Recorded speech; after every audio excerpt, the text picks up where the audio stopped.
right smack dead center in the ground zero conversation of Demetrius Flenory, Dionne Cuffy Gatling, and Tammy Cowins. Right now, you already know we got DAWGFAcETV. All right, we got DAWGFAcETV, interviews, crime and entertainment, Big Meech, Tammy Cowins, Cuffy Gatling, and DC Blacks. BMF lies. Will it be uncovered? We're going to figure it out right now. Salute to everybody. Drop your likes right now and share this video. Let's get to it. Murder and possession of a weapon during a violent crime case.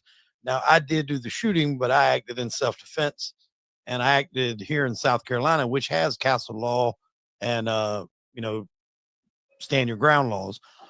Even though the detective, who was a little short-sighted and didn't really have everything going up top, still decided to charge me. Mm-hmm. So I was fighting that case. I was on house arrest. And during the pandemic, like a lot of folks, I thought I would start up a podcast. Mm-hmm. And then it kind of grew. And I've interviewed a lot of former mob members, a lot of former smugglers, actors, people that have been wrongfully convicted for numerous years. I talked to one guy that was in for 17 years, another guy that was in for 22 years. And it just kind of grew to interviewing different people. And I met a guy named Pete Rossini, who mm-hmm. was a high-level trafficker out of LA. And we typically had covered a lot of episodes on his story and his experience, firsthand experience, with about as close to the cartels as you could get from still being brought up here in America.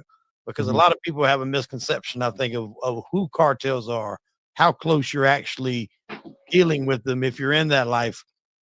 And Pete brings a good perspective. And when this whole situation come about after Rick Ross took the picture with Meech, and 50 seemingly just kind of cut ties and started on this whole tirade like 50 does from time to time with people, Pete was like, hey, we should cover this. And so about a week ago, we done a show and it did good. It got about 15,000 views, which for my channel is pretty decent. I think that's pretty decent for about any channel, really, unless you're Vlad. And right. A lot of people in the comments was going back with different questions about third-party cooperations and the Tammy Cowins situation with the agent and what have you. So I said, I think it's worthy of a follow-up. And the follow-up, which is, I think, probably what really a lot of you guys seen that episode, we really kind of broke it down. And shout out to Pete. I mean, he does an excellent job breaking everything down and really making it to where people that don't really understand these situations can understand it, where somebody that hadn't really been through it can make sense. And that's a lot in the comments. Y'all drop a like. More people going to join us. Y'all drop a like. We're going to get into this information and we're going to break it down together, y'all. Salute to everybody rocking. I seen that episode we did. It's been shared by a number of other podcasters and they kind of break it down as we go along. But in my opinion, he really deciphers this thing down to where, and I know everybody's entitled to their own opinion, and that's what makes these conversations good. But in my opinion, I don't think Meech done anything to get any sort of cooperation. I think at the end of the day, the evil one in this whole situation is Tammy. I think she played every side that she could to benefit, and people are just quick to really hop on whatever 50 says because he's 50. That's my opinion. Okay, I got you. So let me see.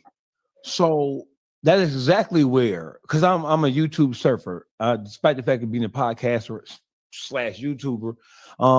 I look up when it comes to the different. I cover a wide variety of content. Nationwide. We tackle, myself and the other members of the YouTube streets. We tackle urban politics, entertainment, sports, what have you. Anything that's interesting that that has any kind of that touches just from a cultural standpoint, Black people, Hispanic people, what have you, right? I became aware of you because excerpts of the conversation that you had with the brother Pete, that shit is viral, right? Yeah. Because of 50 Cent, he catapulted the whole conversation of Big Meech, Tammy Cowins, and Cuffy into the stratosphere. So everybody, you're not a podcaster on this planet if you haven't touched, even if it's not your thing. Right.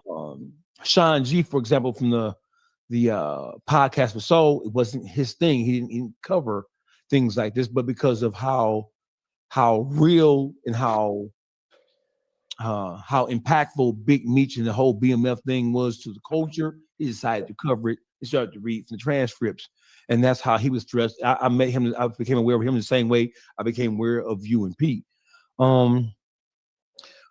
So I wouldn't say that I think we're looking at this thing through. I don't want to say that we're looking at it through different lenses. I'm saying that we are attacking it from different angles, right? One of the things that I heard, and you can correct me if I'm wrong, was that you guys were focusing on the sentence reduction part of Meech and how Meech came home earlier than what his original sentence provided for. Can you tell me, just in your words, can you break down,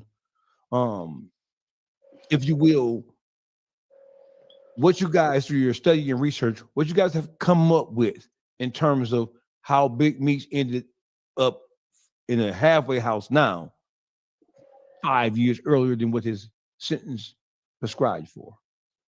I think it's a little bit more than that.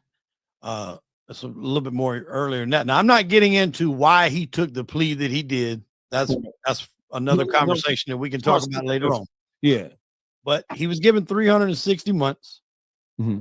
With the change in the sentencing guidelines, that was he was knocked down a few levels, and that was reduced to 292 months.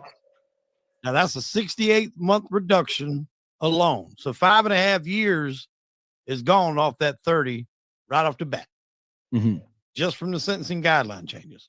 All right. Now, I never spent time in the feds. I'm sure if any of you guys haven't, you probably know people that have. You do get good time in there. You get basically 54 days a year. Now, from looking a little bit deeper into this, I do know that he had some of them taken back for instances that he had inside prison, different little squabbles here and there or whatnot. But for the most part, you're going to get 54 days a year, and that's basically 2 months a year.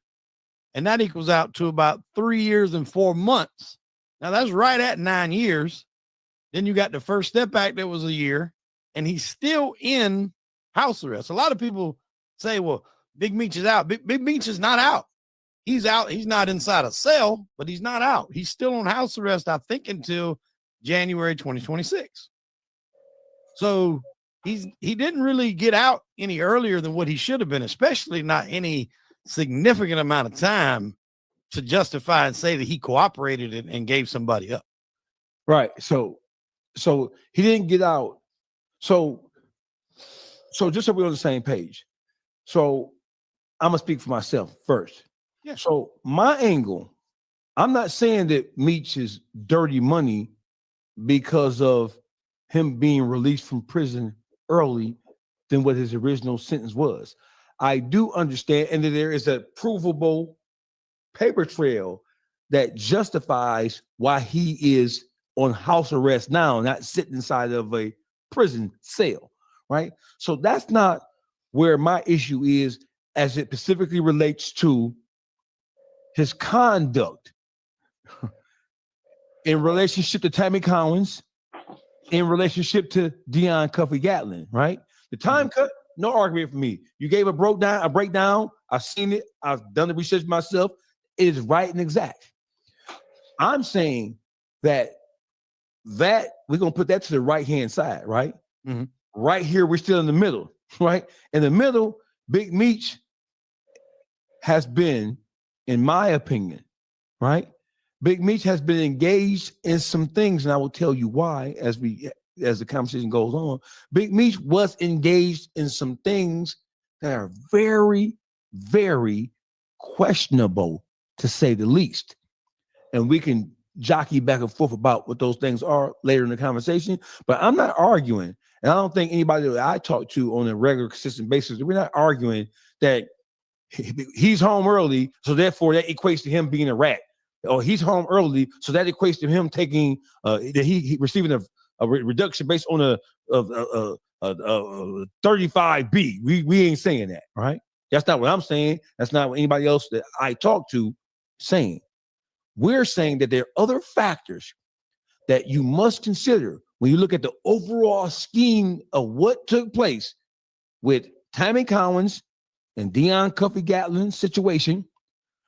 And it goes back to Jack Harvey, special agent, and his replacement, Keith Crone.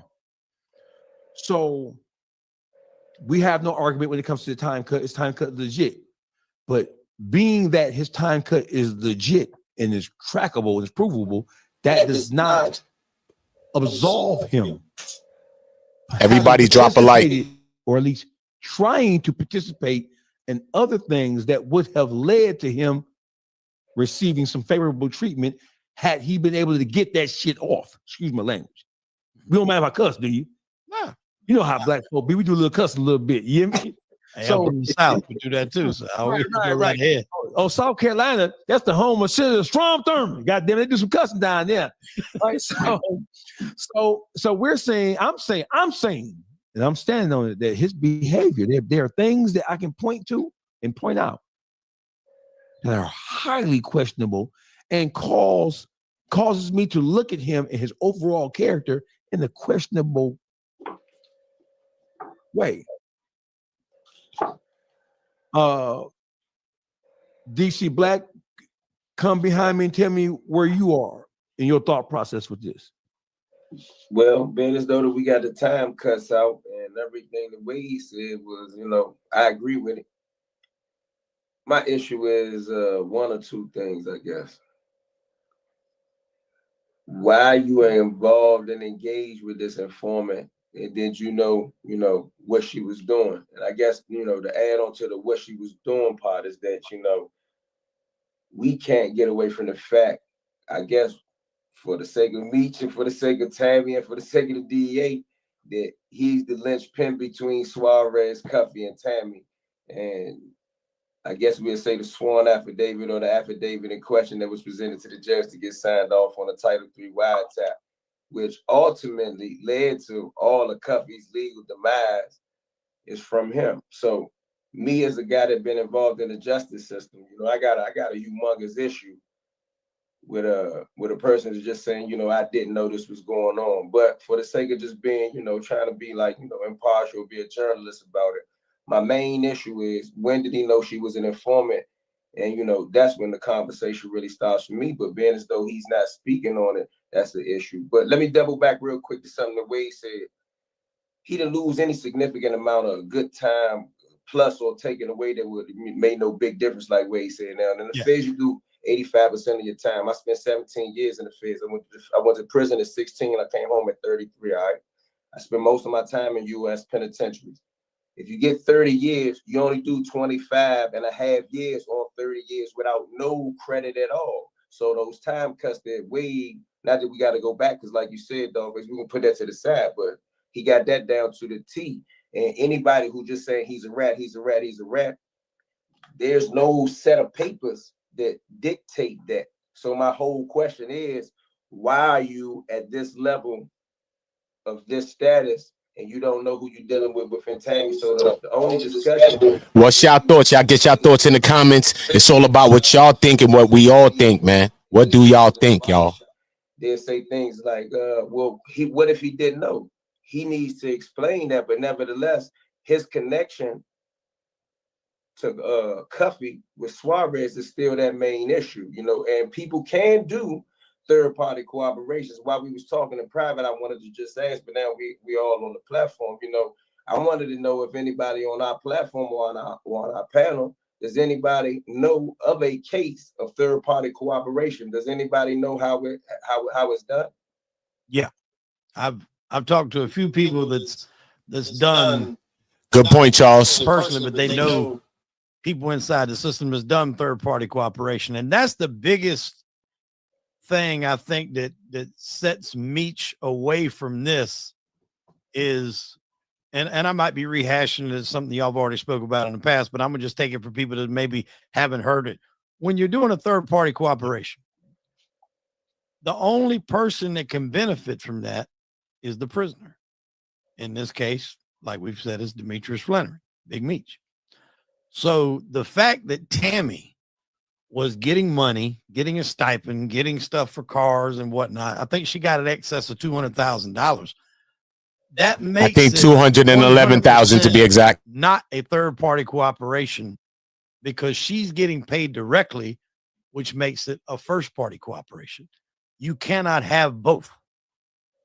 You cannot do a first and a third. So the only way for him to conspire with Tammy to set up this operation that got Cuffy arrested, which still to me doesn't make a whole lot of sense because it's not like they took a lot of stuff off the street or a lot of product. This was a very low level deal that you know he set up.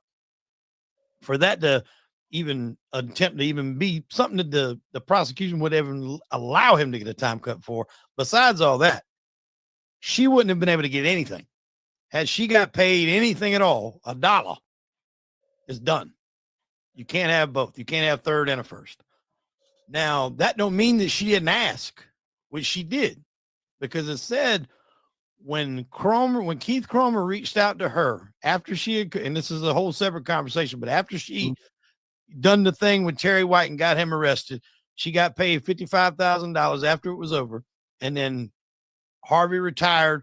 Her job as a whatever you want to classify her 2011 he retired, was done. That's the only person, at least that we know of, that she told on.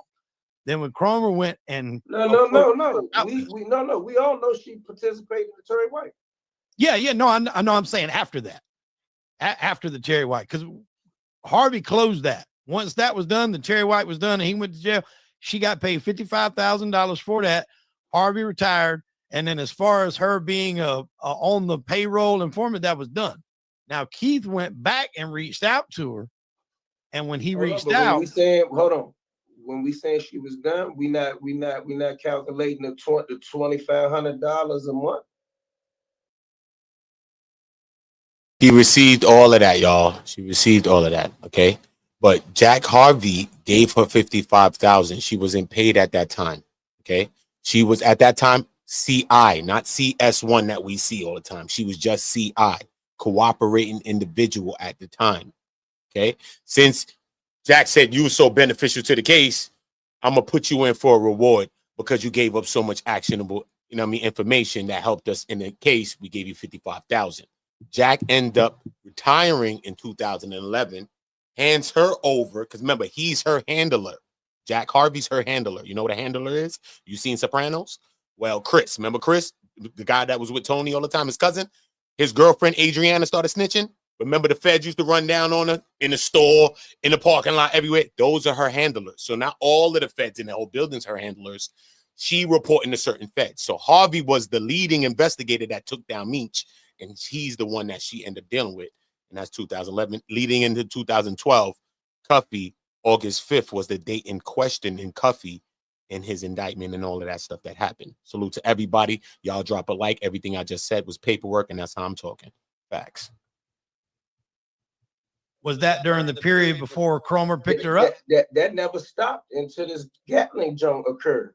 It would have never stopped if this didn't blow up. She was getting $2,500 a month, and she said it was for an apartment. But as he testified in the Frank's hearing, he said we didn't care what she did, but she had to get that every month. They pulled up to her job and gave her the green slip.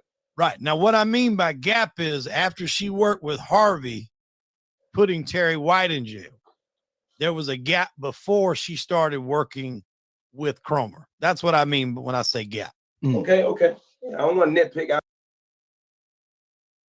There was a gap when she worked with Cromer. Cromer reached out to her and said, "Yo, look, I want you to stay on board, yo. Look," because remember, she wasn't paid. Cromer, when he introduced her, Jack Harvey introduced her, he reached out to her like, "Yo, I want you to stay on board." When he said, "You want you to stay," but she said, "What do I have to do?" He said, "Listen, you ain't gonna have to do much. We're gonna set you up with Hispanics. You're gonna set up the Hispanics, whatever. And by the time we lock them up, we're gonna deport them. So you ain't gotta really worry about it." She asked him, "Yo," this is what she tells Cromer. It's her first conversation with him. So she's like, "Yo, can I make some bread?" He's like, "Yo, you can make a lot of money depending on what you're doing." She said, "Yo," her next words to Cromer is, "Can I get Demetrius Flenory a time cut?" Then Cromer tells her, "We could work on that." Straight. Okay, straight. Just right after Jack Harvey retired. I ain't saying too much, but I just want to fill you in if you ain't know. Some people don't be knowing. Okay. I was just making sure. Yeah. So when she started working with Cromer, it said in the transcripts that you can find online if you dig, that originally, you know, I did. Yeah, you did. Originally, he wanted her to help go after Mexican American drug traffickers. And then her response was, well, what about my man Meech? Can I get him a time cut? And he says, we'll have to see about that. And so I spoke to you guys offline about that. He can't even make that. Cromer with the DA can't make that deal. He can't say, yeah, we can do that, even if he really wanted to. Because Meech is in prison, that would have to come from the judge. So he may have went back and said, hey, judge, you know, I got Tammy Cowins. She's tight with Meech. You know, she's saying that he'll give up this person, this person, this person. Obviously, that judge probably told him to F off. You know what I'm saying? Because it didn't happen like that. So he comes back and he says, look, can't do anything with him, but if you want to work and get paid, you can get paid. Obviously, the paper trail and the money is there to prove that she started doing that. Now, the one thing that you did ask, Dogface, and I'm inclined to really kind of go into, because I don't even know the logistics of this. I do know that Tammy knew Meech. She said that she was at 2000 when he got sentenced originally back in, I guess that was 08. Right. Nah. You know before that. Oh, no. He was arrested in 05. It was sentenced in 09. Yeah, Okay. exactly. Around. So does anybody know how they originally knew each other? Because from what I understand, Tammy also dated Blue. And then she was originally the person that was handling his life rights, which Cuffy was also supposed to be helping with. So he's got to trust somebody with these life rights. He trusts her. I agree with y'all on that. When you take Meech and the person that he is and the person, this aura around Meech. But I don't think that she knew Meech from around the time of Blue. The Blue said that he kept her away from everybody, and she was like his old thing or whatever the case may be, like an older shorty to him, and she would just buy him shit and shit like that. You know what I mean? But he never brought her around Meech. In the paperwork, she says 2000. She says this is how she says it. She says 2000. He was arrested or sentenced, and she said he was arrested in 2005. So 2002, 2003. That's how she said it in the paperwork. She said 2000, 2005, 2002, 2003. That's how the number she said. She never said 4. Real shit. Read the paperwork. You see it yourself. Let's get back to it. Y'all all drop a like. You know we got to talk so that people don't say we using their content, not talking. Why is he trusting Tammy to handle his life rights situations if she's doing that kind of stuff outside? That is a question. Let me fill some of these gaps in if I can, right? Yeah. Based on my conversations with Blue Da Vinci, and they have been extensive over the last 5 to 6 months, right? I put that question to him, and he's answered it several times. When did the wiretap start? Before or after the Suarez truckload in St. Louis? So they just let that play happen and had no arrest, and no arrest was made.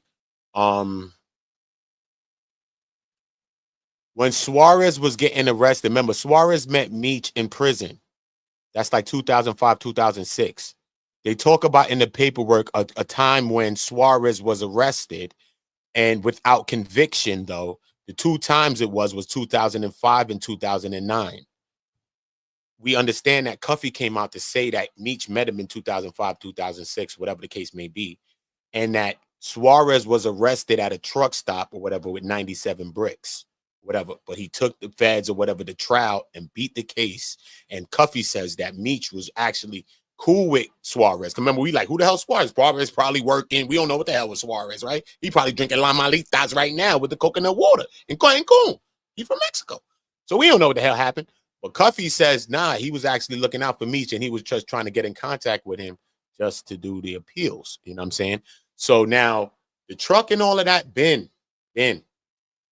Cuffy's wiretap starts soon as they go with the Franks here, all of that. When they get the affidavit, and they go with the affidavit from Tammy and go to the judge, and you read the factual findings that's in the Franks hearing, Dionne Cuffy Gatling's Franks hearing. Everybody needs to read this paperwork, bro. At least that. It's 32 pages. That's it, y'all. Trust me. We can watch all of this everybody want to say. But at least read those 32 pages because you'll know what she was talking about and how I can bring up the papers right now and back at me. how she put Meech in the paperwork. Flenory arranged through Tammy for Suarez to provide cocaine in multiple kilogram quantities to Gatling, nigga. That's how the paperwork read it. So everything I'm saying is how the paperwork say it. She's the one that say all of that. Meech come up 3 times first before Cuffy in his own paperwork. As he the one who arranged it, as he the one who set this whole thing up. Who said this? Meech? No. She said this. Then she goes against her whole affidavits, writes 2 more things that's supposed to be affidavits, but it's not an affidavit unless you sign it, nigga. That shit is this fucking Scott's tissue, nigga, if you don't sign the damn paper. You feel me? So she signs these next 2 things talking about it's typos, all type of shit. She making up lies, trying to go against her first story, which is all the shit she done put Meech in. Now she trying to remember. She with Keith Chroma, I call him Keith Sweat Chroma because he there 6 days a week talking about he ain't had sex with Tammy. He was there one more day, he'd have been Craig David, nigga, 7 days, whatever. But the whole time, son, that's why y'all gotta read the 32 pages because you will see exactly what Cuffy was trying to suppress in the case, which he wasn't successful, but you would see what Tammy told him initially. And why the feds, like Task Force Officer Lang, he's one of them. He's like the main one that debriefed her right on August 5th, 2012 is when this whole thing took place. August 6th, she was debriefed by TFO Lang and TFO Buds. Feel me? But Lang was the first one that debriefed her. Everybody's saying the Buds, but Buds was a secondary debrief. The first debriefing was Lang. You see what I'm saying? And then she lied, and they was all capping. Like, yo, bro, you wilding, you capping. Stop. She got 200 and change bread. She got 1 check for $80,750 cash, bro. The feds was wilding. It's a agent chick named Hewitt or all kind of people bugging. They're like, nah, she ain't give up no actionable information. She getting wild checks for what? What type of shit? I'm thinking that she got checks upwards of 211,000, looking like supposedly. But the money that she got in checks, the big money came in checks. The 2,500 and the 2,000 that they talking about, because she got 2,000s and 2,500s that she was getting supposedly for rent for the year, but she was getting them checks often. But those checks came in cash. Those was the checks in cash. So it was mad cash was given. All the bread probably ain't even accounted for. She probably got $500,000 out the deal. Cuffy said that she got 250 for setting him up, and she got 55 for setting up Terry when she was working for free, and she was a cooperating individual, and she a CS1 confidential source in his case. And I'll rest my case, and y'all drop a like, because everything I said out my mouth was just paperwork. FedEx. He stated that BMF, as we all know, the whole folklore of BMF is that they ran bitches. They had bitches. They were getting money, and they do what get money motherfuckers do. They run through bitches like water through a spigot, right? So he said that because she was an older chick, she wasn't a part of the whole young get down vibe. So he met her off, we're gonna call it off circuit. He says that he met her off circuit, I think in 2001 or 2, and that he didn't necessarily bring her around the mob because she was older and she didn't fit into that whole thing. She was like a young bopper. It was just passing around. Okay, Jay. Okay, we on the same time. Then we on the same time. We don't fall out about hoes. We pass around, but she wasn't that type for Blue. She was older, stately woman, more of a white collar, pink collar chick. He didn't bring her around. He said that he stopped dealing with her in 2003. This is what he says. He stopped dealing with her in 2003. He said that he doesn't know exactly when. So he says that she wasn't around Meech with him in any significant manner. But of course, everybody who was around them, they knew who Meech was because Meech was a larger than life figure. They knew what BMF was. They on fucking billboards, for Christ's sake, right? So they know who he is, right? So what he says is based on what he surmises is that after they got locked up, went to prison, there were a bunch of females who dealt with the mob who used to write in a pen pal way, multiple members, especially the members who were known to have held. Bro, my own opinion is that Tammy probably came up with this shit on her own, probably trying to spring Meech. It seems that way. You know what I mean? When did Meech find out is what we all trying to figure.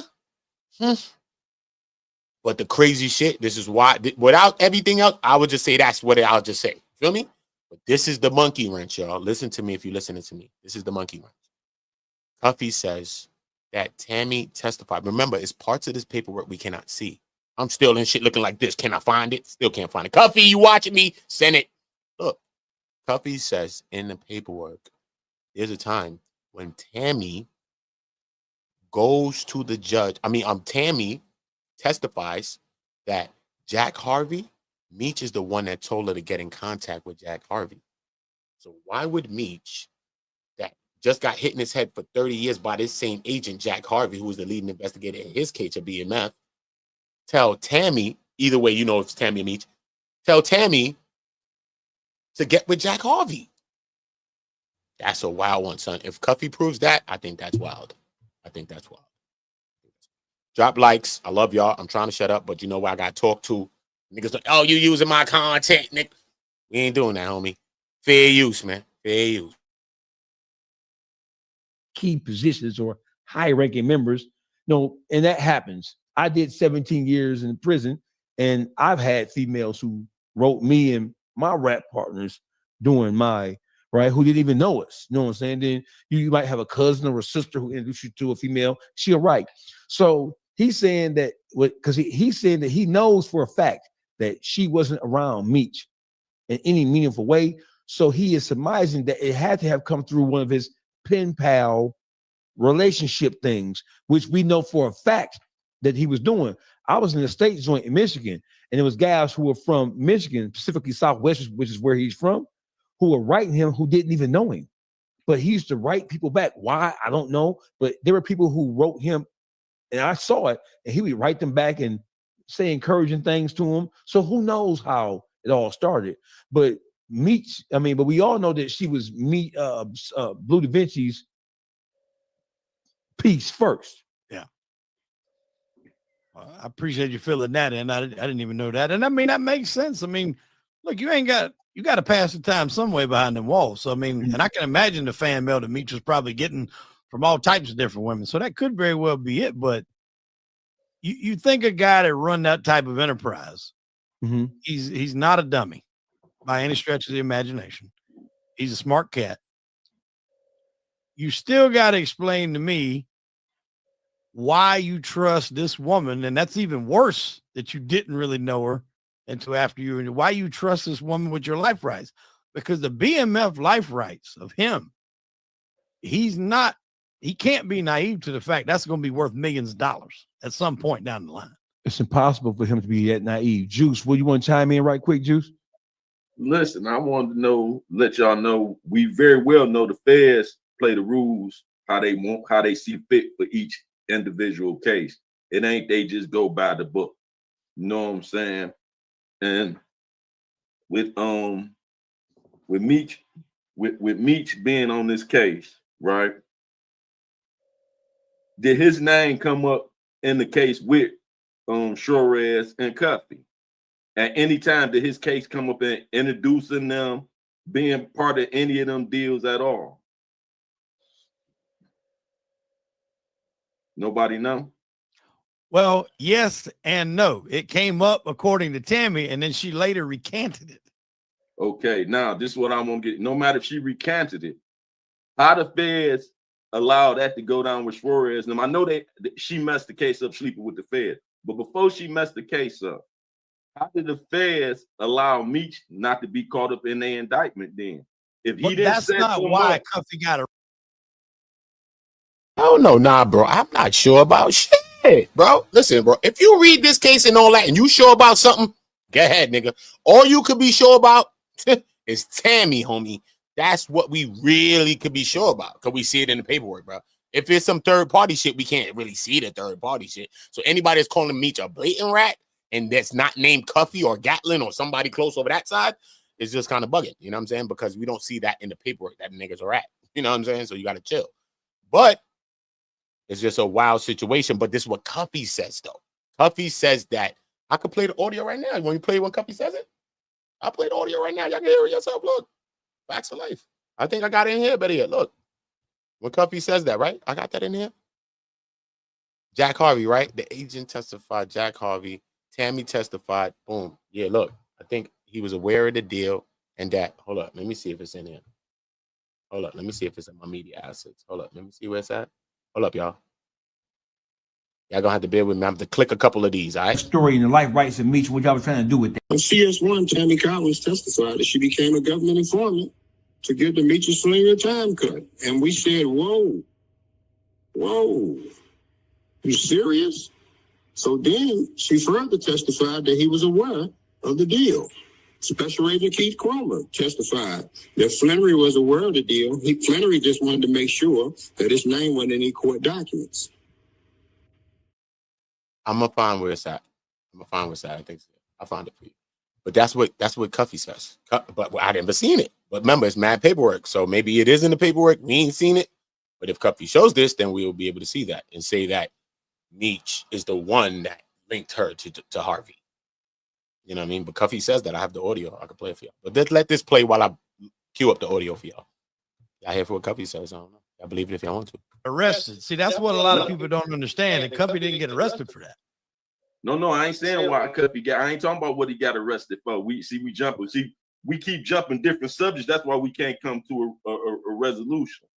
I'm saying we go stick with them knowing Cuffy and Flores was doing an illegal deal, and Meech supposed to been part of that. So how did Meech not be in that indictment at all? And he already in the Fed joint involved in some more drug activities from the Feds. But I don't think it was just him that got indicted, right? Nobody got indicted. It wasn't like they did and he didn't. Nobody got indicted, if I'm not mistaken. Wade is correct, but the reason why Wade said yes and no is because the original affidavit that is taken to a federal judge by a United States prosecutor had Meech's name in it, Suarez's name in it, and Cuffy's name in it. This is how Cuffy's phone got tapped. So Wade is correct when he said there's no indictment for Suarez and Cuffy. I don't know if this is one of them, but this is one of them to look.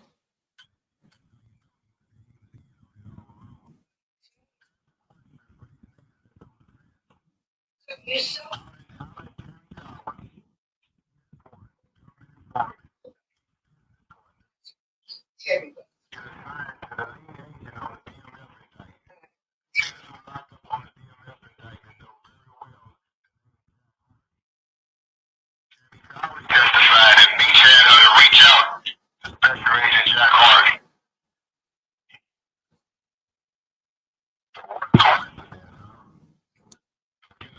A lot of talk about the niggas trying to reach out. Get this nigga right. So the nigga gonna try to do it when he do that. So look, I'm not capping, bro. When I'm talking out my mouth, I'm talking from the horses' mouths themselves, or I'm talking from the paper, which is the horses' mouths themselves. That's just the fucking paper, the hay that they eat, bro. But them people is on the paper, bro, speaking in court. So if you lied in court, that's your damn problem. You're supposed to be lying in court if you want to, but I'm just saying. We just reading the paperwork, is all I'm saying. You know what I mean? So salute to y'all. Look, I don't know. If Cuffy says that and proves that, then what the fuck? Why would he be telling her to go link with him? The hell? That's the nigga that busts in your head. That's a spooky one right there, bro. I could play a sound effect behind that. Hope y'all heard it clear. I don't know. I'm gonna fix it. No. There's no conspiracy. They don't have a case together at all. Let's get that straight. But that original Title III wiretap led to everything Tammy did when she passed him off to CS2 that led to these cases that Wade is speaking of that he initially got popped for later. But the wiretap, we can never get away from that because Meech's name, Cuffy name, and Suarez's name was in the original affidavit. We can never separate the reason the phone got tapped that led to the second part of it. Yes, he's correct when he say yes and no because Suarez never got arrested for anything. Yeah. Okay. Cuffy never got charged for doing anything with Suarez. The cop that he took to from the 120 months still comes from and originates from this first phone tap, which she provided the information that was in the affidavit. And Wade, my question to you and other people that think about it is still his question remains. How does everybody drop a like if you haven't dropped a like now? You already know the vibe. We here, we rocking. We gonna get to this. We gonna break this down, but y'all gotta get the likes up. What we doing in the building, especially if you in the chat, drop the likes. What are we doing? Right. Y'all in the chat active, and you ain't dropping like Spade 9. Drop that like Spade. Big Meech. Drop that like Spade 9. Big Meech. Drop that like, man. Stop playing with me, man. Comes from a Frank's motion, right? Right. That Frank's turn comes from the suppression motion that she gave information up to help sabotage the case. All right, So we Space, can never salute, get away salute. from the original wiretap, because every single conversation, even these ones in the Frank's motion, from Cromer, from Lang, from St. Louis to Atlanta DEA, all these. Yeah, if I shut up, it's gonna be good. I'm gonna shut up for a minute, y'all. I'm gonna let it play. I'm gonna bring it back a little bit on DC Blacks and shut up, yo. All right, hold on. Even if we could get that pre-sentencing investigation report, that was originates from this phone got tapped. So Wade is correct when he said, right, nobody got indicted. It wasn't like they did and he didn't. Nobody got indicted, if I'm not mistaken. Wade is correct, but the reason why Wade said yes and no is because the original affidavit that is taken to a federal judge by a United States prosecutor had Meech name in it, Suarez name in it, and Cuffy name in it. This is how Cuffy's phone got tapped. So Wade is correct when he said there's no indictment for Suarez and Cuffy. There's no conspiracy. They don't have a case together at all. Let's get that straight. But that original Title III wiretap led to everything Tammy did when she passed him off to CS2 that led to these cases that Wade is speaking of, that he initially got popped for later. But the wiretap, we can never get away from that, because Meech name, Cuffy name, and Suarez name was in the original affidavit. We can never separate the reason the phone got tapped that led to the second part of it. Yes, he's correct when he say yes and no, because Suarez never got arrested for anything. Yeah. Okay. Cuffy never got charged for doing anything with Suarez. The cop that he took to from the 120 months still comes from and originates from this first phone tap, which she provided the information that was in the affidavit. And Wade, my question to you and other people that think about it is, still his question remains, how does Meech get away from his name being in the original affidavit that the wiretap got put on his phone for? That's pretty much what he's saying. There's no indictment that his name should be in. It's only an affidavit. Right.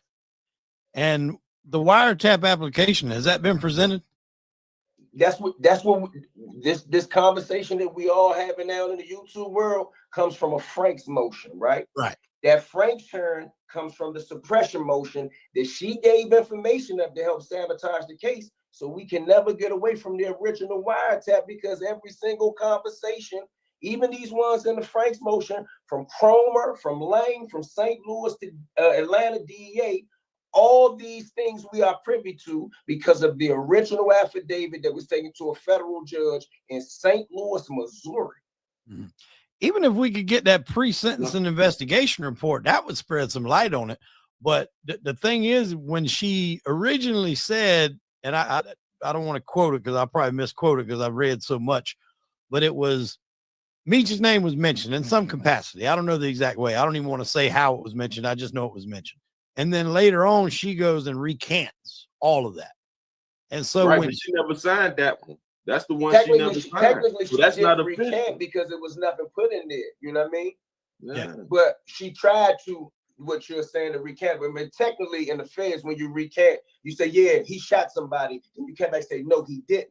She really never got an opportunity to do that because she never filed the affidavit that she threatened to spread. Right. And I think they probably put a lid on that shit too. Once they realized that they were sleeping together, it was going to be a bad look. And they probably avoided trying to put an indictment on all of them anyway, because that was just going to throw a monkey. Any good lawyer would have been able to tear that up. Okay, so let me say this, right? Let me interject this for a second. So what we have is that once it became once it became known that Tammy and Keith Cromer there was an ethics investigation in which it was cited they had an inappropriate sexual relationship. Once that became known, that is when Cuffy's legal team, filed a motion to be granted the Frank's hearing, in which they would challenge the affidavit that was used. No? Nah, it's a little teeny bit off. It wasn't just because of what you're saying. They filed a suppression motion and somewhat identified her car, her job, and where she lived. She discovered it reading Pacer, panicked, and then did what you just said now, and then informed them, which brought this Frank's motion in, because now they're saying that if it's anything that's illegal or incorrect in an affidavit, it leads to something else, then everything falls apart. So as a poisonous fruit. As a result, but that means that it goes to challenge from a prima facie case. It goes to challenge the affidavit. I mean, and she's the one that gave them the information to challenge. Yeah. So listen, let's make sure we clarify a couple of points.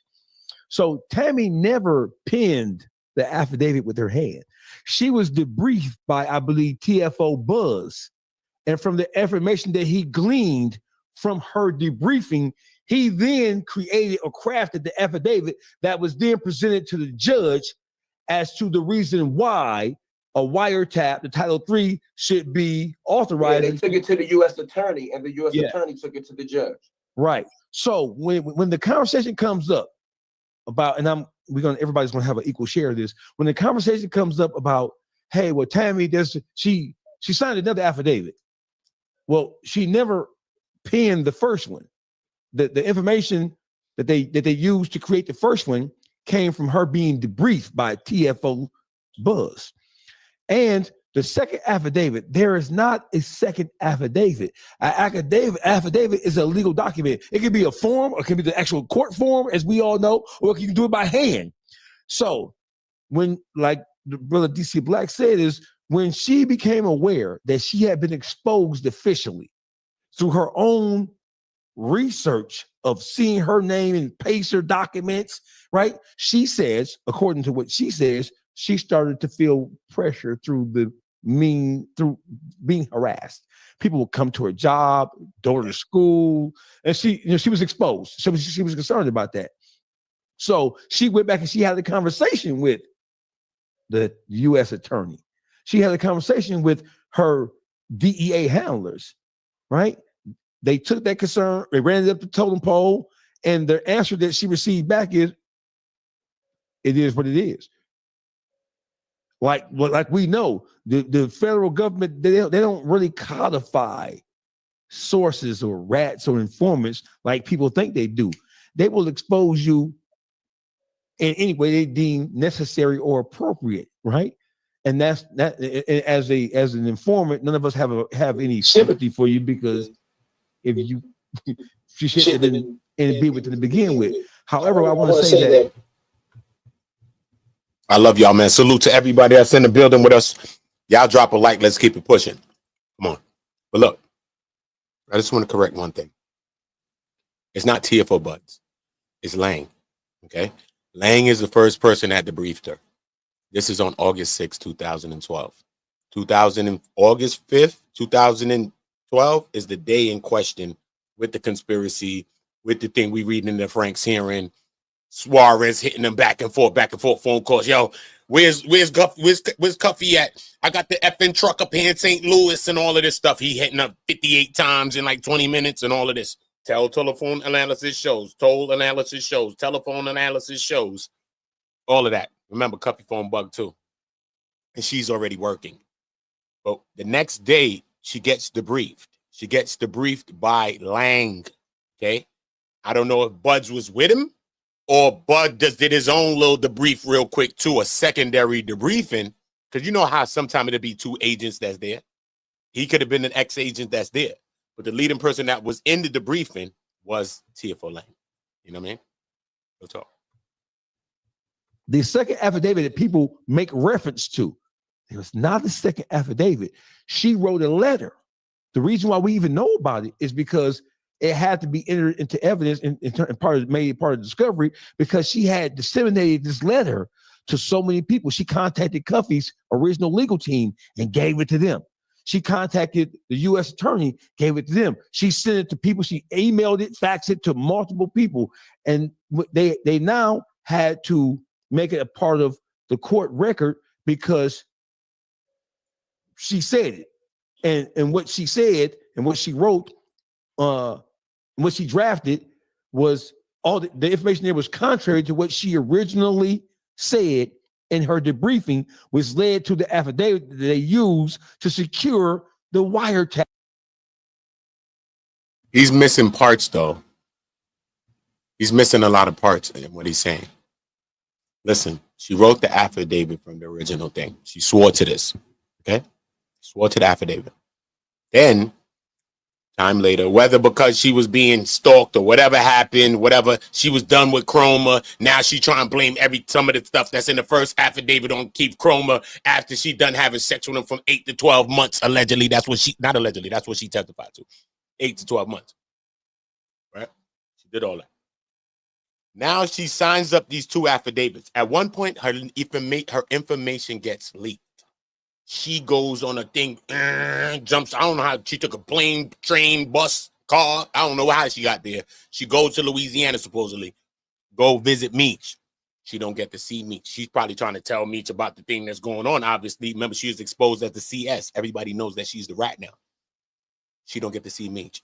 They say she speaks to Meech, and Meech tells her, yo, just, I don't want my name caught up in the mess. But regardless, she goes and she signs these other affidavits in her house. She writes these 2 things. She writes one. She says she wrote another one because it had typos in it, right? So now she has 2 things. They're not affidavits unless you sign it, and you're dealing with them notarized and all that. So they're just 2 papers that she wrote, 2 more stories that combat the first affidavit. So for her to combat the first affidavit, that's for her to make this whole case fall apart, because that's the whole reason of why they got the wiretap to even bug Cuffy. She doesn't turn it into 2 affidavits. She keeps them in the house somewhere, whatever.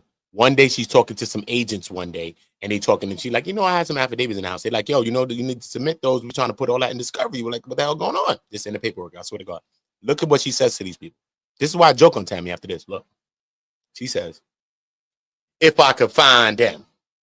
She wrote these 2 statements that's supposed to go against her first statement of why they even got the wiretap and why we even doing this whole shit that we doing, right? Sending niggas up the river, niggas on trial for their life, okay?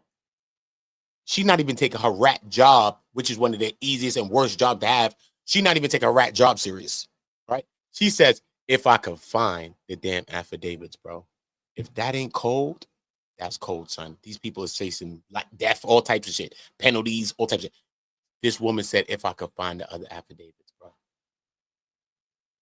They just entered them, submitted them. She never signed them because, if you perjure yourself in court, that's punishable by what? Imprisonment. So that's probably why she never signed the other 2 statements. She ends up handing them out to others. She said, I'm going to give them out to all the parties because y'all the ones. She started blaming the feds for leaking her information. She probably did because she was flip-flopping all over the case trying to throw away the people in them case. They're like, you know what? Yeah, leaker. They probably leaked her. World Star. Probably World Star. You know what I mean? Probably. I don't know. That's what she accused, though. She accused the feds of doing it. And she like, nah. She wrote the statements now. She sends the statements supposedly to all the parties. She contacts Cuffy, lawyer, all kinds of people, trying to muddy the waters and change the statement to say now Keith Chroma is jealous of her and Meech and their relationship. And he's the one who put some of these things in there. He's the one that had the obsession with Meech and her. Crazy. Nuts. Tap of Cuffy to begin with. She never signed it. She wrote it out. She had 2 different drafts of it. She never signed either draft. She never had it notarized. She never submitted it to a court. It was never assigned a docket number. It was never assigned a judge. It's not an affidavit. It's just a piece of paper that she wrote in haste because she was frustrated and angry with the federal government because they had exposed her. So that was a retaliatory move. I told you, y'all. I told y'all. The original briefing that happened that led to the only he read the paperwork. File, that wasn't done out of duress. That was done in a cooperative spirit because she was acting in a concerted effort with the DEA. And then we can stack an inference on top of an inference on top of an inference till we get to a goddamn fact. So we know that she was doing all of this with one goal in mind. And that one goal was to get Mr. Demetrius Flenory some relief. She wasn't doing this leg of the work, wasn't about money, wasn't about a car, wasn't about a stipend. It was, she did all of this and everything she did after she talked to Keith Chroma. Everything that she did from the conversation she had with Keith Chroma forward was all for the express purpose of trying to get Mr. Flenory a time cut. Can we agree with that? I don't agree with that. You don't agree with it? Just because, like I said, she had to know right off the bat that that was not going to happen, because that was her opener to Keith Cromer when he called her and was like, hey, work for us or whatever. And she says, what about my man Meech? Can you get him a time cut? And he said, we'll have to see about that. He didn't say no, though. Yeah, so, well, he can't say yeah or no. He doesn't have that authority. I get you, though. He never said yes or no. He said, I can work on that. Like, well, I'll see about that. When he contacted her based on Jack Harvey saying, hey, this bitch a mover. She a shaker. She'll shake some shit down, right? Right. She's a gold star fucking rat, right? When Keith Cromer approached her and to inspire her to continue to work with them, she asked, well, what would I be doing? And he basically told her, I'm paraphrasing here, but we ain't focused on, we focus on Hispanics who have contacts with source countries, right? That means, unless you fucking retarded, not you, but just in the general audience, that means a source country, a dope, that's got to be some type of cartel affiliation. That's where the whole cartel language comes from.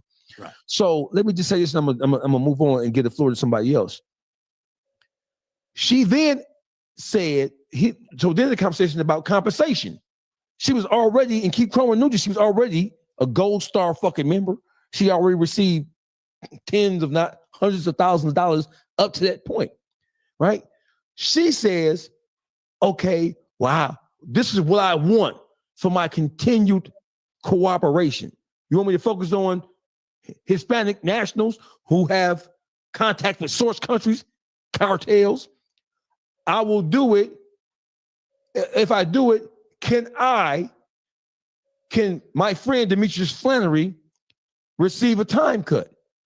So when you say that, well, that's not accurate because he didn't have authorization to do it. It also stands to reason that if he would have said no, what would have been her inspiration to move forward with him? Because what she wants is what she wants. She don't want no motherfucking money. She wants Demetrius Flenory to get a time cut. So even though he didn't have authorization to grant her request, he didn't say no. According to official court documents, he said, well, we can work on that. He long-winded. You say she don't want no money. She damn sure took a lot of that shit for a long fucking time. Up to this point, I get you. She want money too, man. Don't say she don't want money. Because even in the paperwork, they said Tammy signed up. She was working with the DEA. In the beginning of Cuffy thing, in the memorandum, it said that when they trying to show why she's credible and reliable, they say she is working with the DEA for monetary gain. Period. That's what they said. Whether she was signing up for free, she was trying to get some bread in the end. Period. She was on it. Up to this point, it's a new conversation because Keith Cromer is not Jack Harvey. Jack Harvey, old school. What's that nigga name? I mean, what's that motherfucker name? The one who got the Russell Crowe, American Gangster on Denzel body. That's Jack Harvey, J. Edgar Hoover. Keith Cromer, he is Keith Sweat. Mafioso modern day. We'll bend a few rules and shake a few corners to make this shit happen. She said what she wanted was for Demetrius Flenory to get a time cut. He didn't say no. He never said no, according to official court transcripts. He said that's something we can work on. So saying that, and don't forget, she's not no street savvy bitch, right? On paper, she's really a fish green bitch. So when he didn't say no. I don't even agree with that. He said, you don't want to turn her off either, though. If you say no right off the bat, that might turn her completely off from the whole situation. That's my point. He didn't say no. So when you said that he didn't have authorization to grant her request either way, she does not know that. Right. And so here's how I look at it from that point of view. You're saying that her main objective was to get Meech. The time cut was the reason why she did all of this. I disagree. I think she wanted to get paid. And if she could have worked it where he have gotten it, she may have very well done it. He asked her. It's not exactly like she's heartbroken. She's going to get all this money. So now we're going to talk about things that are in evidence. In evidence is the fact that, according to Keith Cromer, according to his testimony, right? When the conversation was had about her continuous cooperation with the feds, she asked two things. Thing number one was, what would I be doing moving forward? Where our focus is off them niggas. We on some different, my words, not yours. Don't feel bad, brother. We can, you know what I'm saying? You are honorarily granted the permission to say nigga. Don't worry about it. We got you. So listen, you dark enough for us. You look Hispanic to me. Right? So listen, you might be Irish, but you look Hispanic to me. But listen, no joke. So she asked two questions, brother. First question was, well, what would I be doing? What did he say, Hollywood Wade, her assignment would be if she chose to continue? She asked three questions. She didn't ask two. She asked three. She asked, what would I be doing? She asked about the money. And then she asked about Big Meech. Can she get Big Meech a time cut in the end? So she asked three questions, not two. She asked three. Okay? So all I'm doing is just piecing and gluing information together, y'all. So my little time when I'm talking, that's what I'm doing. So it was three. She asked three questions. Y'all drop a like, though, for me, y'all. Let's get the likes up. Come on, let's get to 30. What we doing in the building? How I got 60-something leaders or 70-something leaders with me in here, and we ain't doing nothing with the like button. Come on, y'all. You know I love y'all. You got to be better than that with each other. Come on, y'all. Come on, y'all. Need to work with them. To go after the Hispanics. From source, right? Yeah. Okay. From source countries, yeah. Okay, so when he told her that, her next thing was, what did she say she wanted in return for her cooperation to go after Hispanics who had plugs from source countries? What about my man Meech? Can I get him some time cut? Boom. So I just want to make sure we there's no argument or hassle about that. That's what she asked for. She didn't ask for it. If we tried to say, well, she wanted this, now we're looking into her mind beyond what we know was presented in the transcripts, what we know was testified to. She didn't ask for continuous payment. She didn't ask to be left on the rolls to receive $2,500 a month and to continue on. She specifically asked for one thing, and that was a time cut for her friend, Demetrius Flenory. But we also don't know if she was smart enough to know she couldn't have both. Well, listen. Why not ask for both? If you already just got paid off the Terry White situation, you got paid, even though she originally didn't go into it to get paid, he gave her the $55K after it was. She asked for both, bro. She asked for the money and she asked for the time cut. She asked for both. Real talk, son. She asked what I'm going to be doing. She asked for the bread. He said, you can make a lot of money. Trust me, if you give her something good, you could make a lot of bread. That's what Karoma told her.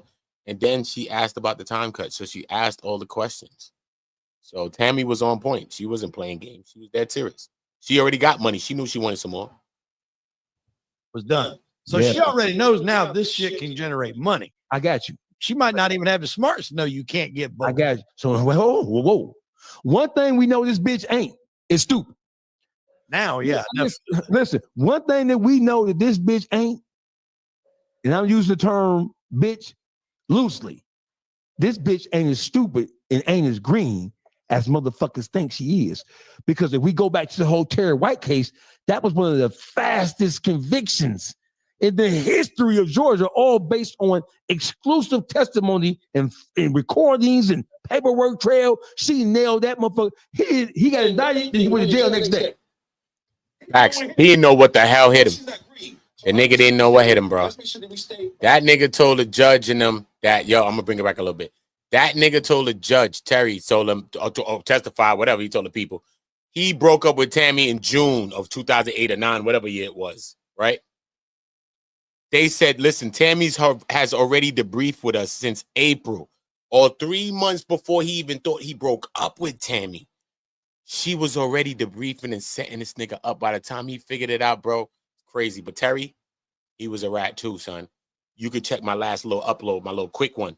I did a 1 minute, 40 seconds to show you the nigga rat. Besides my other Terry shit, make sure y'all checking out all my Terry shit. Check out the Timothy Rush. That's Cuffy Gatling's co-defendant. I did some videos on his case, his parts of his case. I got the Lorenzo Gibbs I'm doing later on today.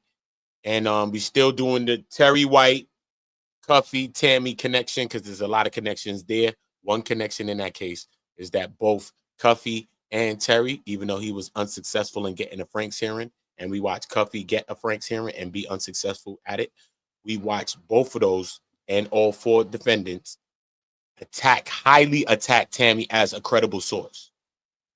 And yet, both cases got convictions when she should have never been a credible source at all. In Terry's case, she was with him and his ex-girlfriend, and she done flipped the script with him because I heard he done moved on, said, skis on, skeezy. Get the skis in. Get the skis in, skeezy. Allegedly, Tammy. Don't be mad with me. Allegedly. And in Cuffy case, you already know the vibes. Make sure y'all dropping likes. Let's get the goal in this video is 100 likes while we here, man. We got a lot of content to get into and breakdowns. I got all the paperwork here.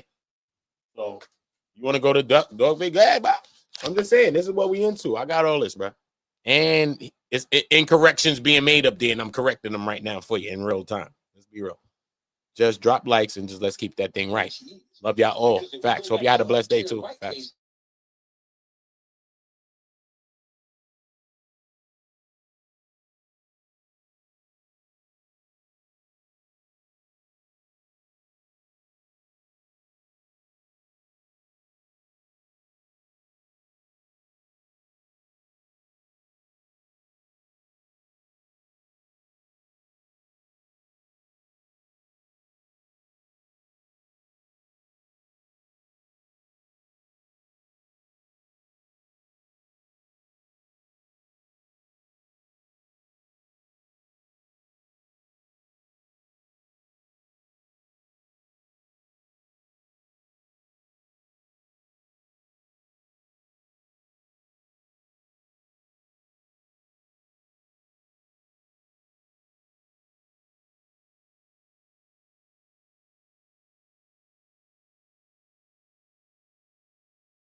Believe she told Demetrius that I'm an informant and I'm doing. Well, what would I be doing? What did he say? Hollywood was off the drug bust, but if she got something big, just maybe, and this is what I want to say to you, Wade. Cromer don't have the right to say yes or no to her, but he said we'll see. The process, and I'm gonna break down the third-party process after I say this with actual case law, right? The process would have been Cromer would have to say, wow, hallelujah, you just did something dynamite.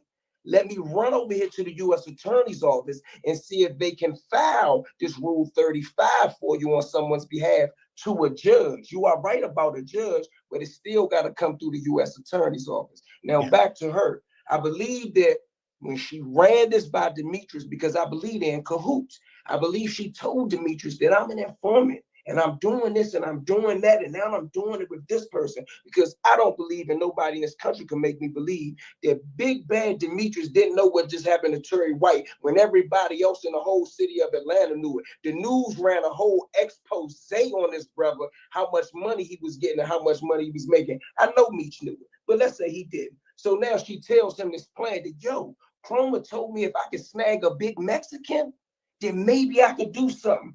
Lo and behold, Demetrius meets Suarez between 2005 and 2006, and now he has a Mexican that they don't know, don't give a fuck about, but the Mexican know that he can generate millions of dollars. And I think he went back to Tammy and said, you know what? I know a Mexican we can set up. But they never thought that Cuffy would get into it. And now the hip hop world and the rap world and the street niggas in the world know it. My bad, y'all. And nobody wanted to believe. If she would have just set Suarez up, we wouldn't be having this conversation about why would Meech wait till the end to tell. It would have happened in 2012. He would have been out by 2015 by the time they would have convicted Suarez. No Suarez, no third-party cooperation. I'm going to just seal that right there. Now, let me explain third-party cooperation in two instances. I'm going to explain third-party cooperation in the Northern District of Georgia. Not that I have no exclusive knowledge, but I went to read a case. There's a guy by the name of Dexter Hubbard. He had his wife. While he was in prison, his wife did third-party cooperation. The government only wanted to give this man 2-month reduction off of 292 months. So it's 2 points I'm making. One point is I'm making that the government may say we only want to give you 2 months, but the judge can give you more. The judge gave him 2-year reduction. He still filed to the appeal court saying, that's still not enough time. My wife put her life in danger, such and such and such. So my argument right now that I'm presenting is that even with the third-party cooperation, I got to go from the DEA or the FBI to the U.S. attorney, from the U.S. attorney to a motion, which is the Rule 35 motion, to a judge, and the judge must accept it. Now, I will give you a prominent case in the whole nation. Rayful Edmond got convicted of selling drugs in a United States penitentiary, Lewisburg to be exact. The FBI agents and the DEA agents that worked on this case came from Washington, D.C. and the Middle District of Pennsylvania. Once he cooperated, they say, yo, you got to tell, but there's nowhere in the world we can give you the benefit. He gave the benefit and awarded the benefit to his mother. You can read the case, Constance Perry. She has a Rule 35. No one will ever call her a rat. But I'm telling you, this is how it's done. So my beef with Demetrius Flenory is that they attempted to do it.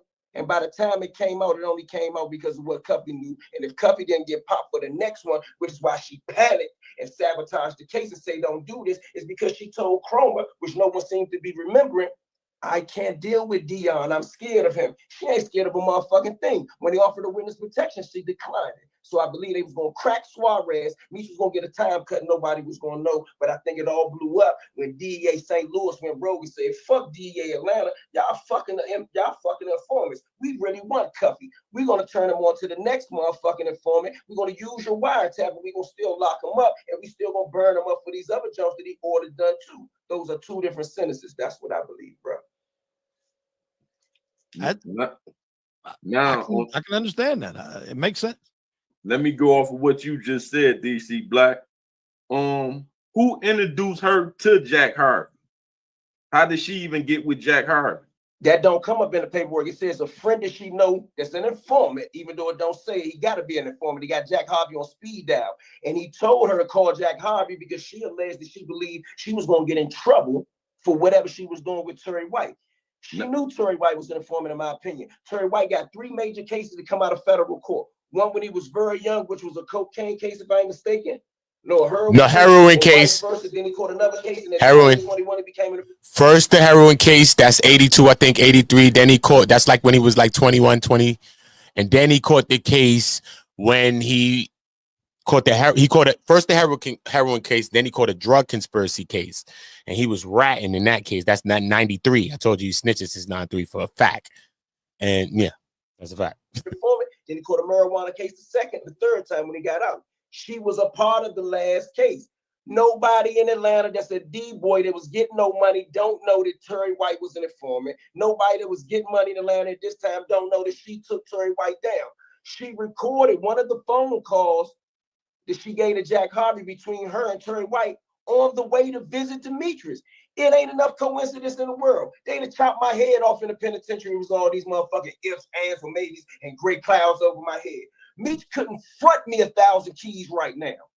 Now, so you saying Meech was already locked up when she got Terry White book, right? They was going to visit him in a car together. It's in the documents. Who locked Yes. Meech up? Jack Harvey. Jack Harvey. Okay. Now we go to this. We got that understood. See, well, at least he was the lead, but the investigation came out of Los Angeles and Detroit. But he was the one that chased him all around because what? He was in Atlanta. And look, it just so happened that this who she started working with, right? Yes.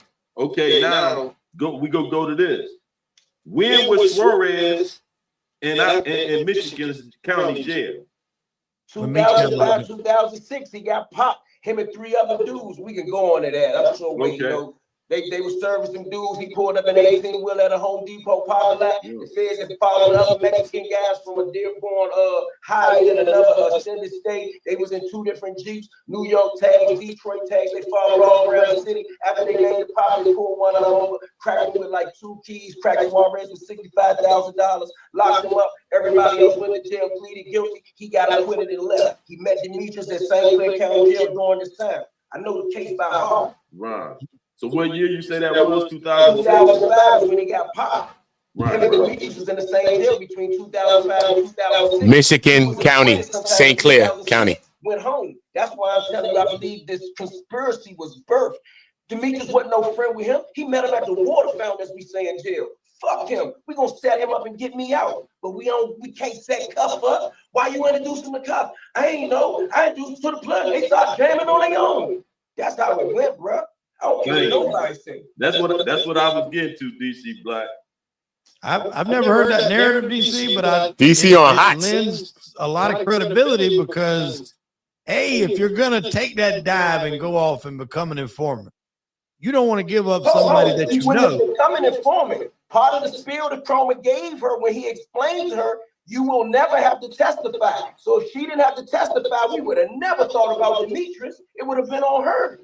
Right. Yeah. They would have deported Suarez according to what they said. But what they don't know is that when you read Suarez's case out of Michigan, they say he's not a Mexican national. They say he's a California resident. Cross-reference the 2. Something got to be right and something got to be wrong. Right. I'm saying that's a big one. And that makes sense. That was a real one right there. If he just says, all right, you know what, the hell with this guy, we're going to serve him up. That makes sense. But DEA St. Louis didn't go for the Allen Iverson crossover. They say, fuck what y'all doing in Atlanta. Y'all gonna get Suarez and get Demetrius. Fuck Demetrius. We want Dionne Gatling. That's what St. Louis, why the case is out of St. Louis. St. Louis said, fuck Suarez and fuck a DEA Atlanta. But we gonna use y'all wiretap though. Yeah. So why was Cuffy lawyers saying that it sounded like before Cuffy even said it? Why was Cuffy beefing with his lawyers when they were saying that it sounded like Meech got something to do with this case? What was they looking at? The tell Cuffy that off the dribble. To be honest with you, I'm not sure on that one. Cuffy never said when y'all talked to him? No, because I never asked him that. Cuffy never said what? What do you have to? What you have to? So why was Cuffy lawyers saying that it sounded like before Cuffy even said it? Why was Cuffy beefing with his lawyers when they were saying that it sounded like Meech got something to do with this case? What was they looking at? The tell Cuffy that off the dribble. Why Cuffy lawyer said that? Based on, I could play an audio of why too as well, of Cuffy saying this, if y'all want me to. Cuffy said basically he made his lawyer during the Frank's hearing and all that. He made his lawyer send a certified letter to Big Meech when he found out that Tammy was the rat to say, yo, look, his lawyer ended up drafting up a letter, I guess, saying like, yo, Cuff, yo, Meech, yo, that girl you work with or whatever, whoever she is, she got your boy Cuff in a jam over here. You know what I mean? Like, let us know what's going on or something like that. But he says Meech never hollered back. So therefore, I think that's what led the lawyers to go down that route. You know what I mean? Besides any other thing, I know that's in some audio that we know that that's one of the routes that made the lawyers lean that way. You know what I mean? Because he never responded to the letter. I'm telling you, that's what they said, bro. Oh, shit. To be honest with you, I'm not sure on that one. Cuffy never said when y'all talked to him? No, because I never asked him that. What I asked Cuffy when I talked to him, I just wanted to know, when did you meet Tammy? That kind of like the conversation was all about Tammy, because for me, kind of like what Wade's saying, Tammy is the culprit, the 50 player, the Humpty Dumpty on the wall that need to fall off and crack. You get it? So I can't answer your question. I can give you an assumption of what I think. What I think is that I get it. Cuffy began to get his discovery, just like myself, right? I got a drug case, and I had a CI on my drug case, right? CI is only for the paperwork. As soon as I called my girl, I told my girl, yo, the dude that drive the white truck, that's who got me. I knew exactly who it was. Don't say nothing to him. Don't answer the phone from him. Don't do nothing with him. That's who it is. That's what happened with Cuffy. No. I'm saying Cuffy was defending Meech at first. I'm saying Cuffy lawyers was telling him. I don't have no knowledge of that. Let me ask you where you got that from. I've never heard this. No, Cuffy said he was arguing with his lawyers because his lawyers was telling him that it looked like his friend Meech was telling on him, and he kept saying he was beat. Y'all never heard it? That's why he said it. They sent a certified letter. Let me see. Which one is it? It's in here. Story in the life rights of Meech. On CS1, Tammy Cowins testified that she became a government informant to give the Meech Slinger a time cut. And we said, whoa, you serious? Let me ask you a question, Cuffy. At any time during the initial stages of your indictment involving this whole Tammy Cowins thing, did you talk to Big Meech, or did you send a message to Big Meech in any way to tell him or to alert him of what was going on? We sent Big Meech certified mail. Big Meech set me up, and Tammy set me up with the sting in 2013. That's the last time I've heard from this nigga. We sent them correspondence through the attorneys, asking him, is he aware that his name is in court sworn documents, and sending me a truckload of cocaine. He never responded. We know he got the mail because we sent everything certified. I have not heard from this nigga of 32 years since they set me up in 2013. You see what I'm saying? So that's some of the things that was leading Cuffy and them as well to feeling like Meech and them was on it. His lawyers as well. You know what I mean? Because they don't know what happened. He act like he never heard the story. Yeah, I heard it, and I would just put it together for you what the hell just happened. Cuffy would come around and say, "You're actually right, young man." Exactly. I never even spoke to Cuffy. All right? Real shit, nigga. Paper speaks. The paperwork is speaking, bro. Straight. So let's drop some likes. Let's get that to 40. Goal on this video is 100 likes. What's going on with y'all? We cooking up, y'all, in real time. This is the Go Network. This is the Go Sector. This ain't your regular YouTube streets where y'all at. I don't care if y'all bounce. Don't care. Because you ain't showing love anyway. Ain't helping nobody anyway. Feel me? Go change the diaper or something. Might as well. Go ahead, bye. Feel me? So drop some likes in the building. Show some love, because that's what we do here. And I show y'all love, and that's all I do. Ask anybody. Who's on go with it. And y'all going to be on go with it too. So let's get back to the information. I just wanted to fill y'all in with a couple of blanks. That's all I'm doing. You say that? I ain't heard that one right there. He said it during my interview. During my interview with him, he said that he didn't want to believe it. And then he was telling there were other people. Oh, no. I did hear him say he didn't want to believe it, but I never heard him. His legal thing was going back. I didn't know that part. His lawyers was telling him he argued with his lawyers on 2 or 3 different incidents when they kept trying to tell him it's looking like his friend and how close are they. And he said he was telling him, get the fuck out of here. That's my brother. He wouldn't do nothing like that. But let me say, I can see that. Like, according to Cuffy, the relationship in which they had the things that they have done together and gotten away with, he would have gave him the benefit of the doubt, which is why right. I agree to that. And I look at it like you, but I'm saying, what did his lawyers see in the paperwork? Because they don't know Meech. So what was that? In my mind, if we just gonna conversate about it, I think they saw a connection between Tammy and Demetrius. Thank you. That's what I was getting. That's what I think. I ain't got no proof of that though. Yeah, that's what I was getting to. And then it got solidified once he got that Frank's hearing and Meech's name was in that paperwork. Then that probably really said it. Yeah, but I got to correct myself and apologize for something I said. Because Wade, technically, you are right. She did recant. The reason that she recant, I ain't want to cut DAWGFACE off. Her whole testimony at the Frank's motion is a recant. Yes. That's a bona fide recant, because she's saying, forget what's in that affidavit. She has hours and hours and hours on the stand recanting. But the thing that is, I'm gonna use this word, Dogface. This word I used when we was talking, was categorically different in the indictments. Is that in the second story, affidavits? Well, I apologize. Affidavits. Categorically, I'm gonna use this word. Categorically of all words. The hell is that, bro? That's like fucking Apple. Disclosed where she accuses Chroma of being jealous of her relationship with Meech. Now I don't know how far we're gonna go tonight, but I got other transcript where other agents say that they called Demetrius, quote unquote, her lover. So it's much more in all these other transcripts that alludes to a deeper connection between Tammy and Demetrius. And also, I ain't really done with the whole matter until I see what she had. He know the paperwork more than Dogface, though. He know the paperwork more than Dogface, whether y'all believe him or not. He knows the paperwork more than Dogface does. She's a bona fide connoisseur of recording with her phone. I think she recorded love letters, phone sex, and all type of shit with Demetrius. That's what I think.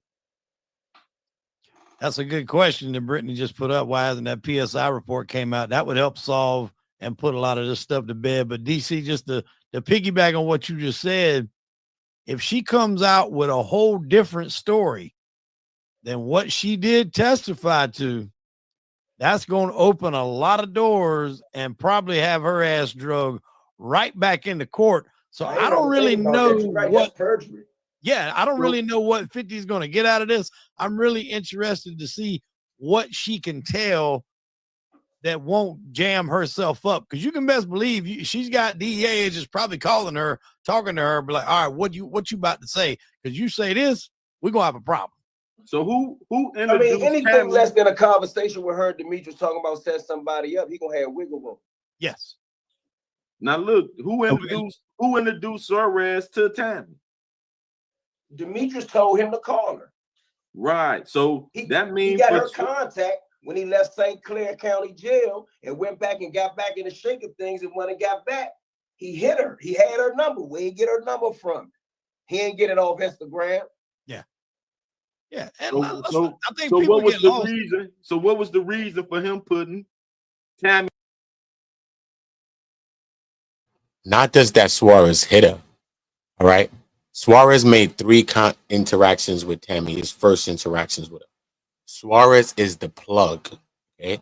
He is the Mexican plug, okay? These kind of people you don't see, you don't speak to. These people, to talk to these people, you got to be vouched for. You know what I mean? But judging on his first 3 calls, his first thing is a call to her, whatever the case may be, he says is because he's checking on Meech. He said Cuffy also hit her to check on Meech. They both hit her the same way. That's his first call.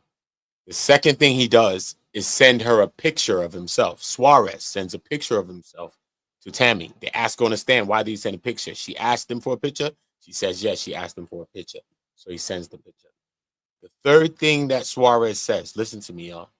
The third thing that he says is, yo, you know somebody can move some pills? The Mexican plug, she's never been convicted of a crime, nothing, never been charged. Why is he asking her about pills when he's the Mexican plug? And anybody, he probably got niggas that he deal with and sell drugs to all his life. What the fuck? That he could help sell him to sell drugs. Why would he be asking her this?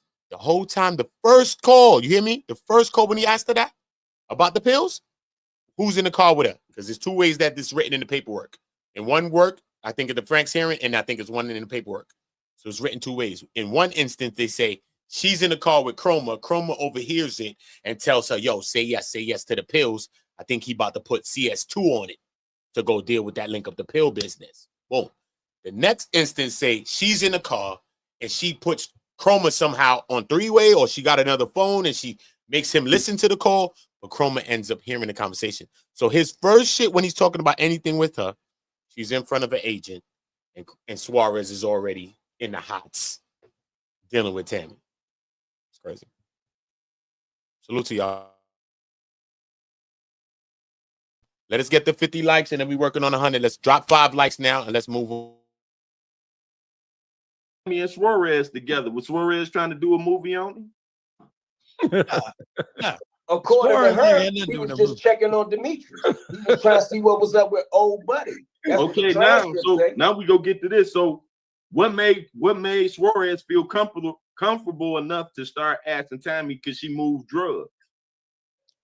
I don't have no answer for that, but if you go off the transcript, he just shouted at her. But in my experience, bro, in the streets, somebody had to vouch for her. You took it all the way down the street, but yeah, that's ultimately where I was going, bro. You don't be on no. Listen, he just beat a major narcotics case, acquitted. So you don't get right out and call a stranger and say I got some pills, bro. And that ain't the only case he beat. That ain't the only case he beat. We dealing with a guy that know that he could get set up at any time. You know what, bro? They had surveillance on him on that last case for over 72 hours, and he still beat the case. Got caught with the money in the truck. In the truck. In the 18, in the cab. And guess what he did? He knew not to claim the money or dispute the money no matter what, to leave it between him and the driver, bro. So DC, that right there, you can piggyback off what you said earlier, or you can just go off the fact like that Meech would have been like, we'll just feed Suarez as a that's way what to I get me believe, off. bro. That's my personal belief, but that don't mean nothing in this conversation. Right. But you could also look at it, the fact that Suarez would probably take a shot if he's the one that asked Tammy to talk to Meech, because Meech was who he was. Let's not, Listen, man, Meech know what they was talking about. I'd have been in a tier. Listen, I'd have been on the tier with Big Macho from Puerto Rico. I'd have been on the tier with the Gambino boy. They talk that talk all day. If they believe that you are on a level like me, say for instance, I was a Meech, which I'm not. I wasn't nothing like that, right? But say for instance, I was. If I'm doing push-ups on the tier, he can't talk to nobody but me. So now we get to talking. Not Davis. What I'm saying about that, about the picture shit, that's in the paperwork, bro. And she testified on the stand. They asked her on the stand what had happened. The nigga sent her a picture, bro. That's what Suarez did, bro. Second thing he did, bro. Real shit. I could show you in the paperwork right now, bro. That's what the nigga did, bro. They got all his calls, told telephone analysis, nigga calling 50 times. Yo, where's Cuffy? Where's Cuffy? August 5th. Where's Cuffy? Where's Cuffy? I got the effing truck up here with the shipment and all this stuff. They got the people up there waiting and all this other stuff. But in the paperwork, it says that. It said that he sent a picture of himself. And then the lawyer asked her in the courtroom. It says, did you ask for a picture? Because I never thought about that. But it said, did you ask for a picture? And she says, yes, she did. And he sent it.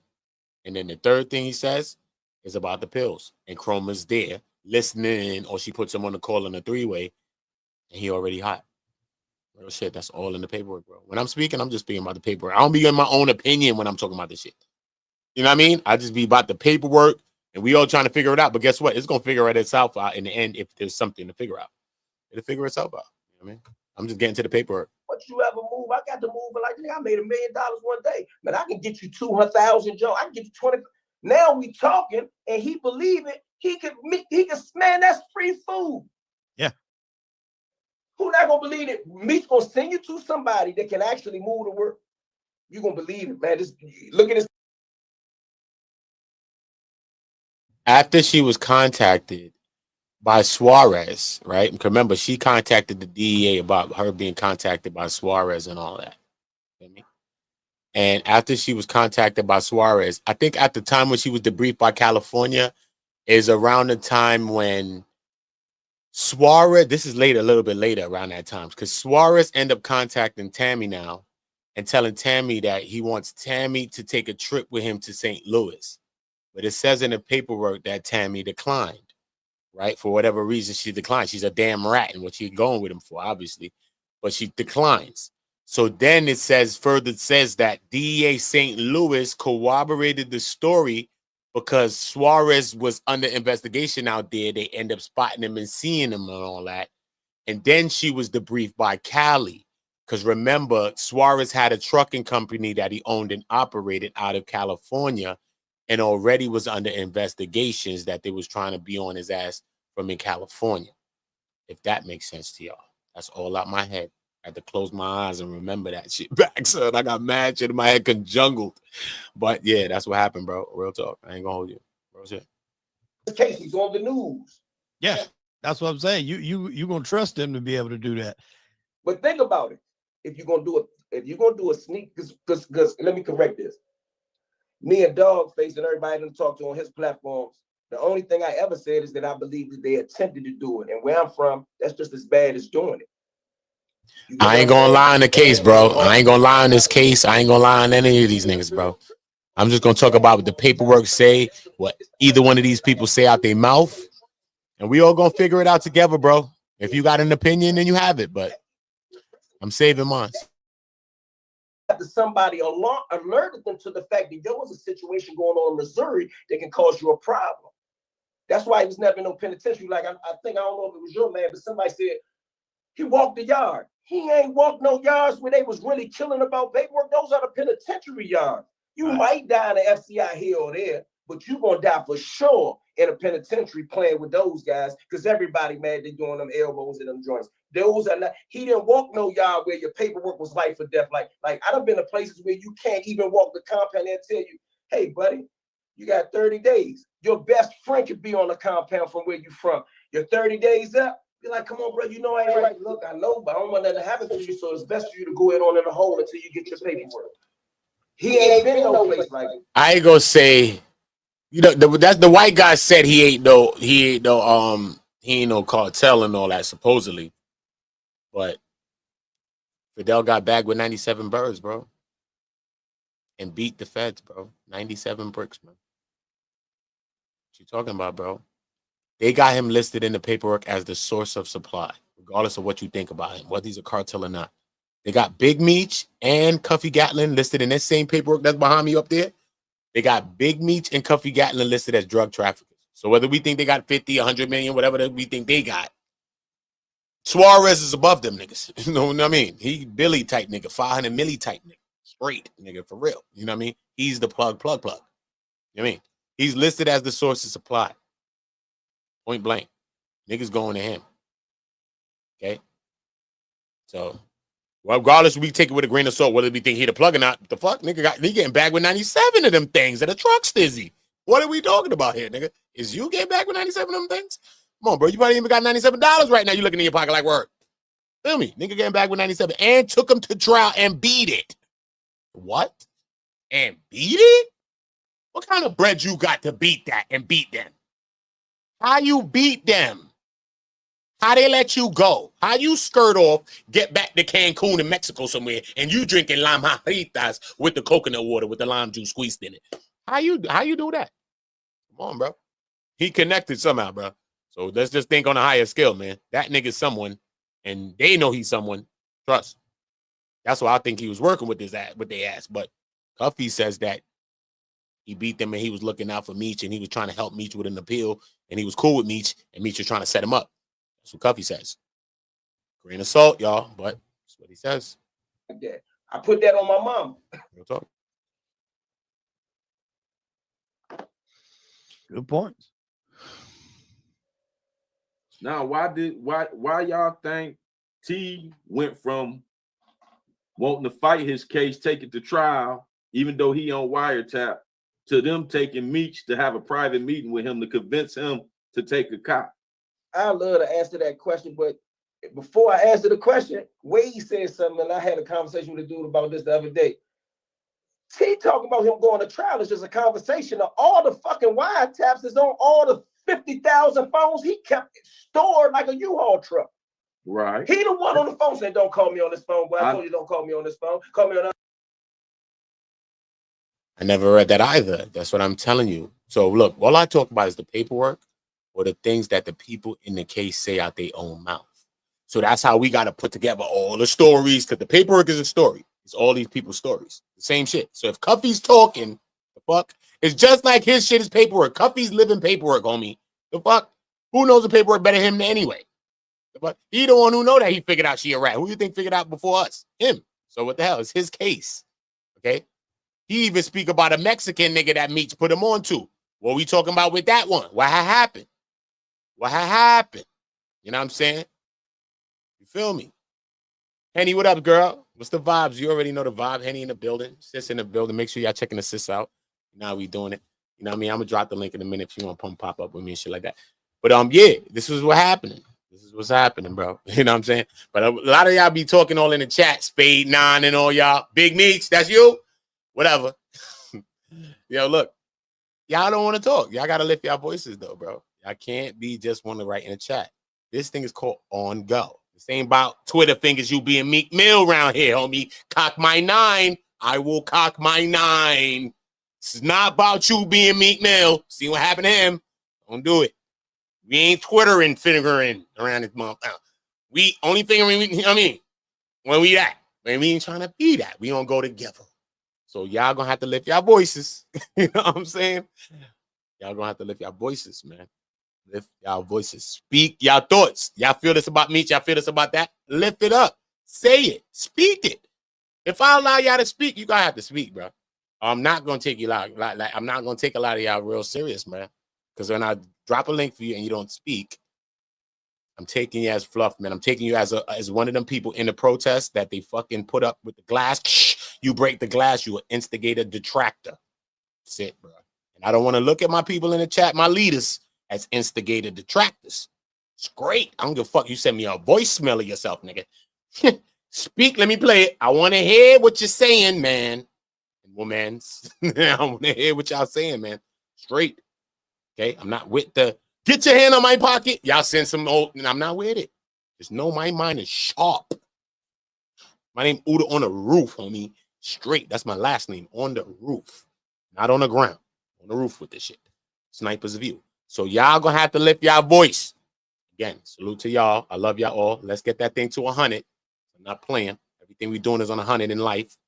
So you get the likes to 100 because we here rocking. And the show gonna go on. We're gonna drop, I don't know. Henny could pop up. We could come have a conversation. A couple of y'all pop up too. We can have a conversation. If y'all really thuggy and y'all ain't scared and y'all ain't need to get a dog or something. 5 people left. They scared they got a dog. It's all good, man. I don't care, yo. When I'm up here, I'm vibing, bro. I don't care, man. I don't do it for the views, man. I'm just vibing.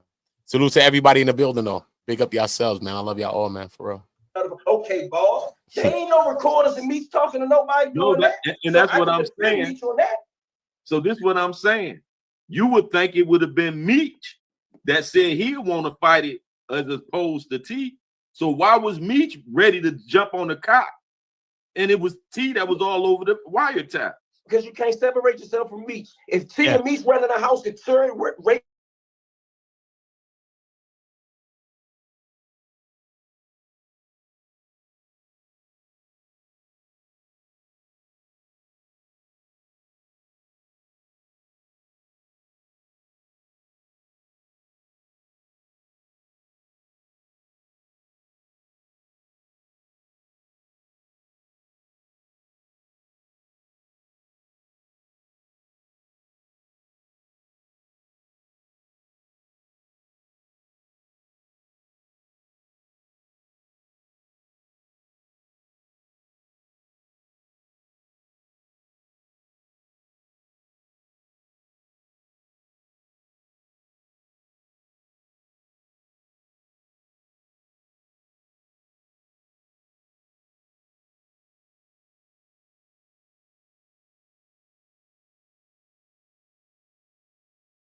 went to trial, it would have been a mandatory life sentence. What they upon conviction. And two, you got to keep in mind, if they ain't really got to convince one juror, and then it could have been a mistrial. He could have got. And then also, let me draw y'all attention to the sentencing guidelines in the feds. They could have beat multiple counts of it, right? When you get sentenced in the feds, they still sentence you based on the preponderance of evidence of everything you were accused of. A lot of people don't know that. So say yes, they beat everything. Yo, they hating. They try to get us out of here, y'all. But we rocking. I'm holding it down. It's nutty. Operation with 50 people on. Pause, y'all. Pause. Elbow for 848 A and C. On their grid. And he's right. When they want to cooperate, that is better because it guarantees that they get the conviction.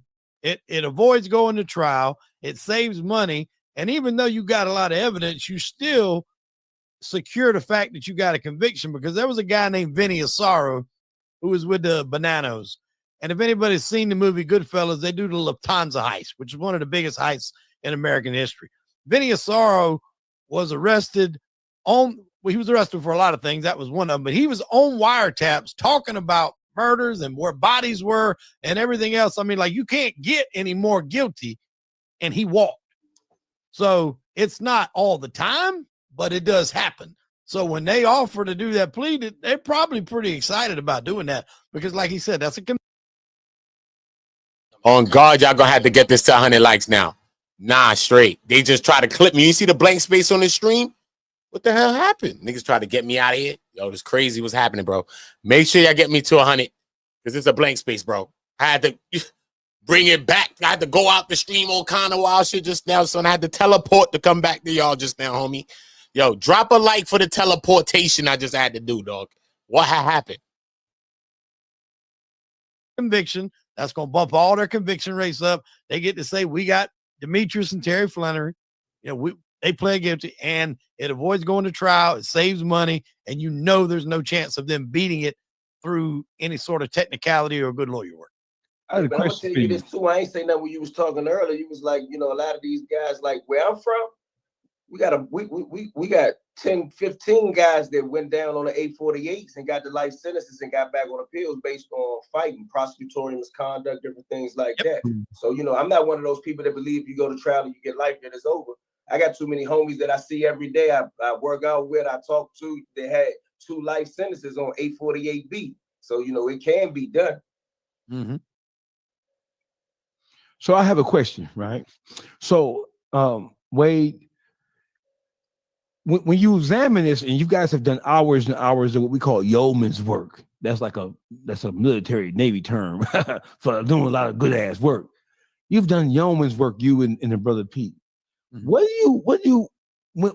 When as you were reading, damn, Spade, that's what we doing. Nasty, Spade. Peculiar or off about Tammy's relationship with Meech as it relates to what he knew or what he should have known. Well, I agree. I think DC said it perfectly earlier. There's no way he didn't know what she did in cooperation of getting Terry White put in jail. There's no way he couldn't have known that, heard about it. I mean, it's just not possible. And why he would still chose to not only deal with her going forward, but entrust with her the rights, the life rights to BMF, which, like we said earlier, is worth millions of dollars. To me, that's a red flag, or definitely something that jumps off the page of why you would do that, because, you know, you have this death before dishonor, you know, we're not going to rat this, you know, this aura about him. It's like that is now sacrificed because you're dealing with this person that's doing this. And I think what's looked at as a rat in 2005, I don't know if it's examined the same way then as it is now in 2025. It's not. It's definitely not. Hey, Juice, chime in. What do you want to ask, Juice? The thing is this, man, just using common sense, because, you know, the mere man feel that if it ain't in black and white, then it ain't true. So I'm going to just use common sense. One, dealing on the level that Meech was on and meeting Mexican, that ain't his first time dealing with essays. And I beg to differ with what your co-host said, Wade, about Cuffy and them just being average black guys, and they wouldn't have got nowhere near real cartel plug and all that. I beg to differ. I know plenty of guys from Detroit that was going to Mexico. They was leaving the country, dealing with them connections. And it's in black and white when they got indicted that they was dealing with 2-3 different cartels, Sinaloa and all that over there. So when you dealing on the level Meech was on, for one, he not go introduce people together without knowing their background. He not just go do that, especially not no foreigner. He not go take a foreign drug dealer, even if y'all don't want to say he cartel. He not go take a foreign drug dealer because to us, they members of the cartel, even if they ain't. They represent the cartel when they over in America getting them type of loads. So he not go just introduce that type of person to anybody. When he introducing them type of people to each other, it's for one or two things, because he feel us three could work good together. I'm not introducing y'all just to keep in touch with me or none of that. He could have gave Suarez his mother number. You feel me? So for him to put Tammy and Suarez together, that was something he wanted to see arranged out of that meeting. It wasn't just when you need to holler at me, you can holler at old girl. Because them type of people don't even want anybody number. You feel me? And they definitely ain't gonna be asked, hey, since we kicking it, go sell some pills at. I only speak when that shit is about the case, homie. I don't know what he's saying, bro. He talking about some other shit. And when it's about the case, I might say a 1-2 thing, but it got to be about the paperwork. He know from a nigga that he met in prison. You feel me? He don't know Meech. You feel me? He know of Meech. He know his paperwork, but he don't know him as they done hung out and did business yet. Well, that begs to say there's only two reasons why he would do that. A, he wants to establish a connection on the outside, which he can take obviously, I'm assuming, take a percentage of the benefits from that. Or like what DC said, you don't really know this guy. You just met him. He's in jail. Obviously, he ain't the carefulest person going on. If I feed him up, it might help me out later. I have another. I never thought about until this. I got a question I want to feed to the brother Wade. Who's to say that Meech gave Tammy his number, the number? You know what I mean? At the end of the day, we still have to understand that Tammy was the person that ran Meech's life. So many people got connected through Tammy. You know what I mean? Some people got connected through Meech, though, like celebrities and certain people that they say in the paperwork. But initially, Tammy went to go against that Cuffy, and the reason why she linked them all was through Meech. But she still said that both of them got in contact with her, seeing how Meech was doing. She said Cuffy got in contact with her and Suarez both hit her, seeing how Meech was doing in the building. So whether they did this on their own, Suarez and Cuffy, or Suarez at least, that's a whole nother case, because you know that Cuffy been knew Meech for however long. And he got in contact with Tammy about the life rights. That's how he got into contacts with Tammy, is about the life rights. Cuffy. And that's like 2008, 2009. That's around the time that she's also about to work and start locking up Terry. She's in a relationship with Terry, or the ending of the relationship with Terry around the time she's around Cuffy now. Right? But remember, the deal of them setting up Cuffy happens around 2012. Remember, she's around Cuffy like 2009. When she's a known informant, but she's not a paid informant. She's a CI. She's a cooperating individual at this time. So while Cuffy is saying that he's running around with her in LA, and they got paperwork saying that they went on dinner, going to get dinner, whether you call it a date or not, I don't know. He probably got a little suction to her. She had the goat throat, allegedly. Don't know. That's something else. But Cuffy says that he paid $250,000 for that script that we look at and we all love today, that BMF thing, and it was supposed to be a movie, and Lionsgate stepped in or something like that, one of them big movie companies, and all of that happened through Louis Burrell, who was MC Hammer's brother. But they were supposed to get like 20%. I don't know if you're supposed to each get 20% or they were supposed to split 20%. and they put together a deal for $50 million for the movie deal. But Tammy got fidgety, ends up flipping scripts on it. That's what Cuffy says. But in the paperwork, when you read, you see that Tammy says about some altercation she has with Louis Burrell and how he tried to extort her for the rights to the story or whatever. He wanted them to give it to her, sell it to, buy it from her, whatever. She brings that up in court, or she tells the feds that, or whatever the case may be. Cuffy says now, see how the paperwork, we going from Cuffy mouth to the paper, Cuffy to the paper. This is how I do when I'm talking, bro. Near to the paper, near to the paper. Right? So this is what Cuffy says, and this is what she did. And this is what she says. So we just got to time all these things together at the same time. It's a lot, son, especially if a lot of y'all haven't read the paperwork. That's why I try to break it down a little bit for y'all, so y'all know what the hell going on right now, bro. Hold up, where that shit at?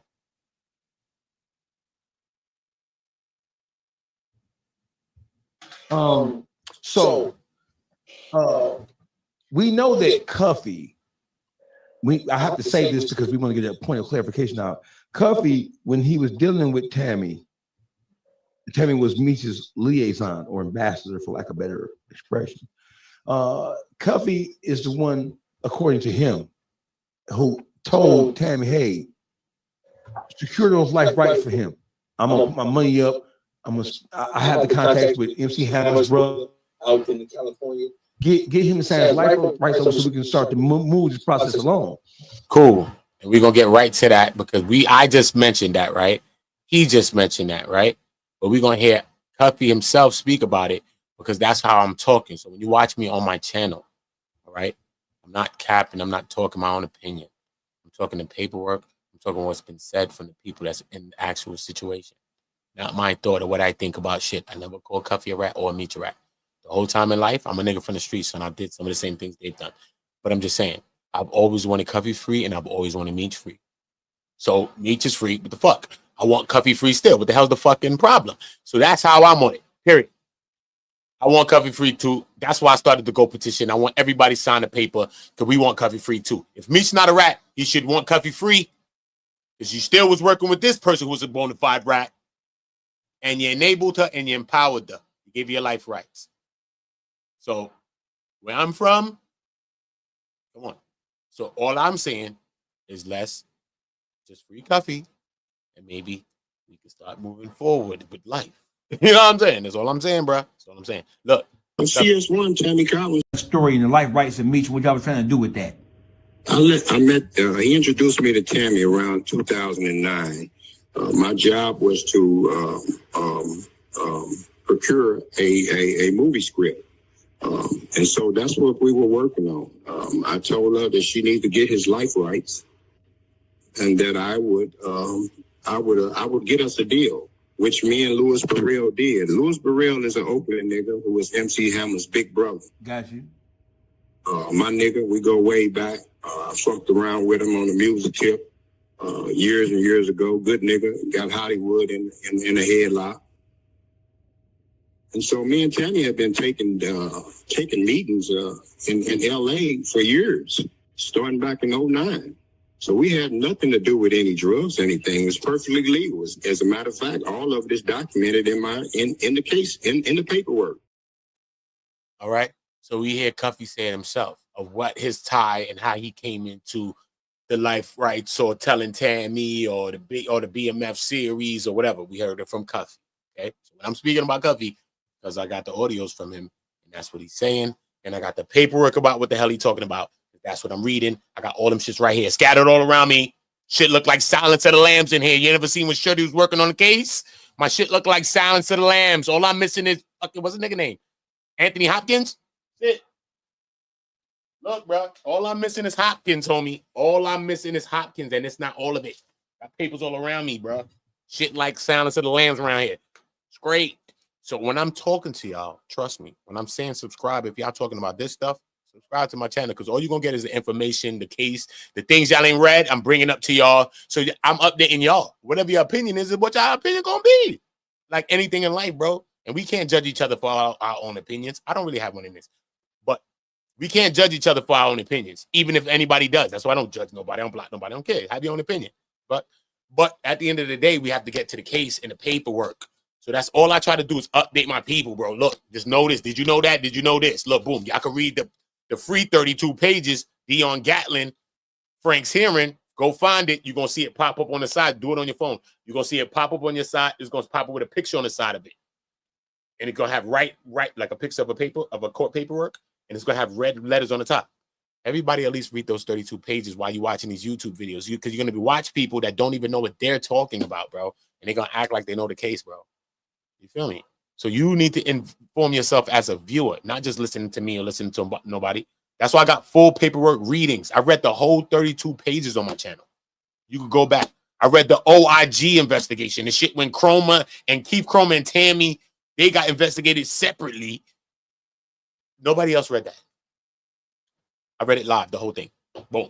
You know what I'm saying? Not playing around with the information, bro. I could have said, yo, part 2, part 3. No, bro. I just read the OIG investigation, got it out. Boom, boom, boom. So who gonna watch it? Watch it. So read the information, bro. Get the information.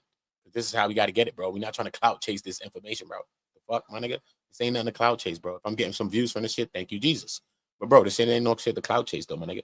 This shit is all fucking tragic bullshit, shiesty shit, rat shit, this shit, that shit. People dying, all types of wild shit. Niggas getting stung with 30s, 37s, 27s, 10s, 120 months. Shit is a lot, bro. Shit is a lot.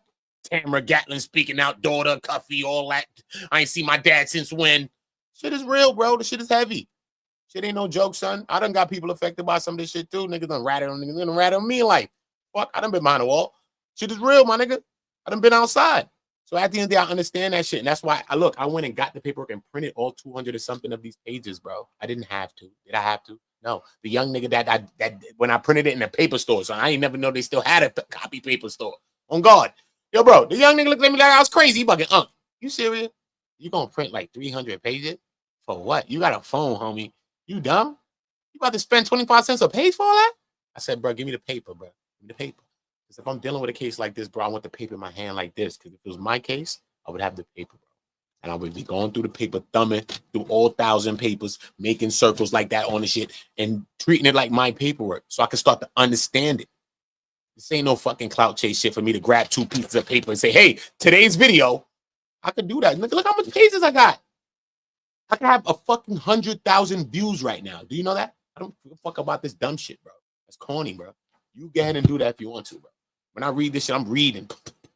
Knocking out 40 clips of this 50 pages. Straight up, nigga. I taught myself to read, nigga.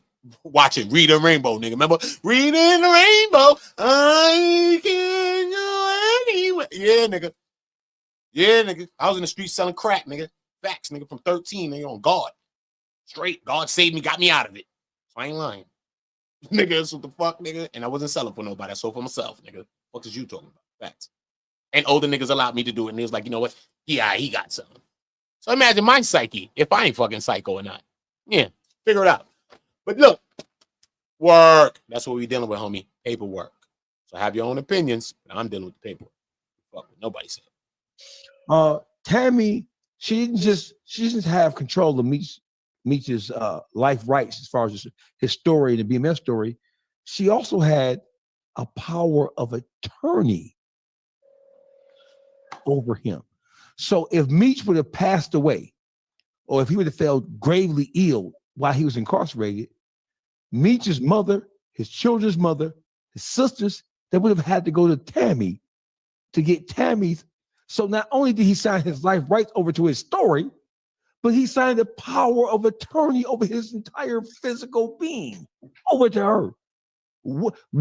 Under what circumstances would you have done that without properly vetting who it is? Under what circumstances would you have done that when you have a mother who's alive, you have children, you have siblings, and you have a baby mama? Shout out that girl Henny, man. She getting to that paperwork. Most definitely getting to that paperwork. And y'all check out her series on Tammy Cowins Twisted Truth. You know what I mean? Tammy second man, third man, fourth man. I ain't. Facts. Pete said in the video, he can't even, and that was the thing with Cuffy's like he sent him, correspondent certified mail, and Meech never responded to him. I don't blame Meech. I wouldn't have responded to him either. Right. Anytime you respond to him, you're putting yourself in the middle of a drug conspiracy case. So I wouldn't have responded to him either. So going forward, he's still, like we said, he's on house or halfway house. So if he comes out tomorrow, everybody said Meech owes an explanation. He might owe you an explanation, but he'll give it to you when it's best for him. He's not going to give it now. If he comes out and says, yeah, I put Suarez in touch with Tammy to deal with Cuffy to get a percentage, and he says that now, he's going right back to prison. But if he says that after his prison sentence is over, whenever that is, January 2026, he can come out and give you a clear-cut explanation. So I think even with whatever this is 50 has working with Tammy, obviously she's not the most trustworthy individual. I don't think you're going to get. We all agree on that. A real, 100%. Yeah. I don't think you're going to get 100% clarity. You probably never get 100% clarity, but I don't think you're never going to get the real reason of why he trusted her that much until he can actually talk about it. It could be some things that we don't even know. But the thing is, if he's saying he didn't do it, because he already spoke on it when they was throwing that concert, so he can't say nothing about it. He can't when he seen that concert was in jeopardy. He got on there and said death before dishonor. He never told or none of that. So this is all I'm saying. Cuffy is his man. They was like brothers for years before this Tammy shit. Yeah. If you didn't tell, how you letting your name be dragged? This ain't got nothing to do with confessing to he stole no drugs. Now, we ain't saying confess the shit or get on social media with it. But how you cut off all time? Y'all do what y'all do, man. You know how we do it, man. This is on go over here. Everybody on go. I can't tell niggas what we all on go, bro. My bad. Y'all on go. Fuck it. My bad. Man, remain silent. Because you speaking up saying, hey, I ain't no rat, they not gonna violate you for that. We all done time. Feel me? That's not no violation. And if he have a private conversation with Cuffy family, all that, how would they know? He could have been clear before all this hit the media. That's what I'm saying. I ain't talking about now do it. This been being said. This ain't just come about with 50 Cent. Yeah. It's other BMF members been saying this. You feel me? So how ain't no BMF members? Okay, he can't speak. Why ain't none of his crew out of all them 150 BMF members, ain't nobody came to his defense. All the real BMF members being quiet too. You feel me? We shouldn't have this conversation. This is the BMF. This is an eternal thing because this his friends, this BMF members. Cuffy is his man. Cuffy saying he told. We ain't made this up and snatched it out the air and said he told. This is his own man. This is one of his right-hand mans saying he told. His brother ain't saying he didn't, ain't no rat. YT ain't said nothing. T ain't came to his brother defense. Hey man, y'all dragging my brother through the mud. We missing money. My brother ain't no motherfucking rat. You feel me? It's just certain things. I ain't saying he a rat. I'm saying he's suspect. You feel me? That's the same thing with like the Diddy situation. Nobody's backing him up either, but yet he was friends with all these people. So you got to look at it. There's got to be a reason, and I don't know what that reason is. There's got to be a reason, like you said, all these BMF people are not speaking up. The OGs of BMF. There's got to be a reason why Terry has not, and I don't know the relationship between those two. Okay, then if he wasn't trying to work on things, how did it become another BMF indictment after him and T got indicted? They got 150 members on the first indictment, and then 2 years later, here come another indictment where Blue and all them get on that indictment. You see what I'm saying? So it's a whole pattern of coincidences here around rat situations, but he naive to that. You feel me? That's all I'm saying. It's too many coincidences for him. You feel me? You feel me? And to me, all rats is not in black and white. We could stop saying that. Because a guy could, a police could, you could take off running and police pull up, and I could say, hey, yeah, that was Wade. You feel me?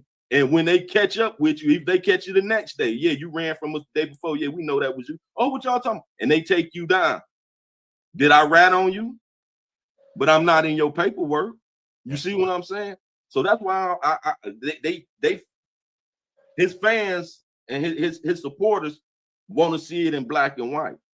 You feel me? But we got common sense. That's what God gave us senses for. You feel me?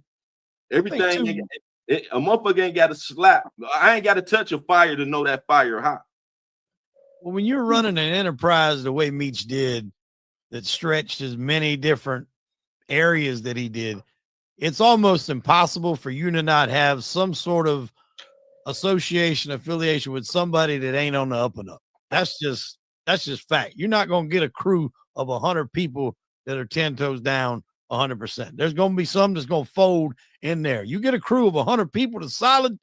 It's all about y'all thoughts. It's about what y'all think about the situation, not just what these niggas on the screen think. It's about y'all thoughts. Y'all get them shits in the comment. I'm bringing them shits on screen.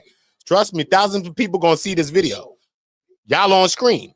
Write your thoughts down, man. Trust me, it's about all of our thoughts, not just these people. Us. Than he was to his own blood brother. When you see something befalling your own blood, a person who is likened to your own flesh and blood, they moved their families to Atlanta together. They were together every day. Cuffy was the first person to put $1 million into Meech's hand when Meech didn't have shit. So therefore, if I see so I'm not even finna answer this stupid ass question. You ignorant, stupid son of a bitch. I'm not even finna answer that fucking stupid ass question. Let me tell you something. So Cuffy learns that Meech's name is in his paperwork during the Franks situation hearing. He has his lawyer send Meech a letter. There's another misnomer that's out there floating around. Well, Cuffy wanted Meech to testify about some murders. No, he didn't. He asked him, was he aware that his name had been brought up in his hearing wherein which it was said prior to her so-called recanting her statement, hey, they saying that she got your name in his paperwork saying that you orchestrated this entire affair. Meech doesn't respond. So to your point, Wade, I wouldn't respond either. Hey, listen, if I'm in jail and somebody I am not guilty or I have no knowledge of what the fuck is going on in that Franks hearing, and my friend's lawyer, my brother's lawyer contacts me and say, hey, bitch, who's your liaison, who's your ambassador, she's your mouthpiece, this bitch saying that you said some shit. I'm going to at least put my lawyer on the case. I'm going to at least inquire. Whoa, motherfucker. It's not even natural for me to get a letter like that when somebody's saying I didn't orchestrate a rat move like that. It's not even natural for me to just shut the fuck up and don't say nothing. What's natural is what? His lawyer contacted me. We know you got it. Cuffy got because he had to sign it. Right. He has the copies of the correspondence that was sent to Meech. He had to sign for it. It's not even natural for a motherfucker like Meech, who is who he is, to get something like that. And he's completely innocent. He has no knowledge of this shit whatsoever. This bitch, who is my representative, who I signed my life rights over to and a power of attorney, got me in a court document saying I told her to set these niggas up. Ain't no way I was sit in jail, twiddling my thumbs, quiet as a church mouse, not saying what the fuck going on. And she even said that when she brought it to Meech's attention, Meech's instruction to her was, keep my name out of this. Not bitch. Yeah, that's what they said. Brother, bitch. I told y'all that earlier. That's what she said. They said. Meech said. Listen, watch this. Hey, DC Black, watch this. We know that Big Meech isn't a selfish man. We know he's a one for all and all for one motherfucker on the street. That's what his reputation is. So you telling me that you get that correspondence and you found after the Franks hearing, she tries to go see you. She's not able to get in to see you. She caught y'all getting to the phone and she tell you what's going on. And your instruction to her is get my name out of that shit. And then immediately thereafter, she write out a paper saying that shit wasn't true.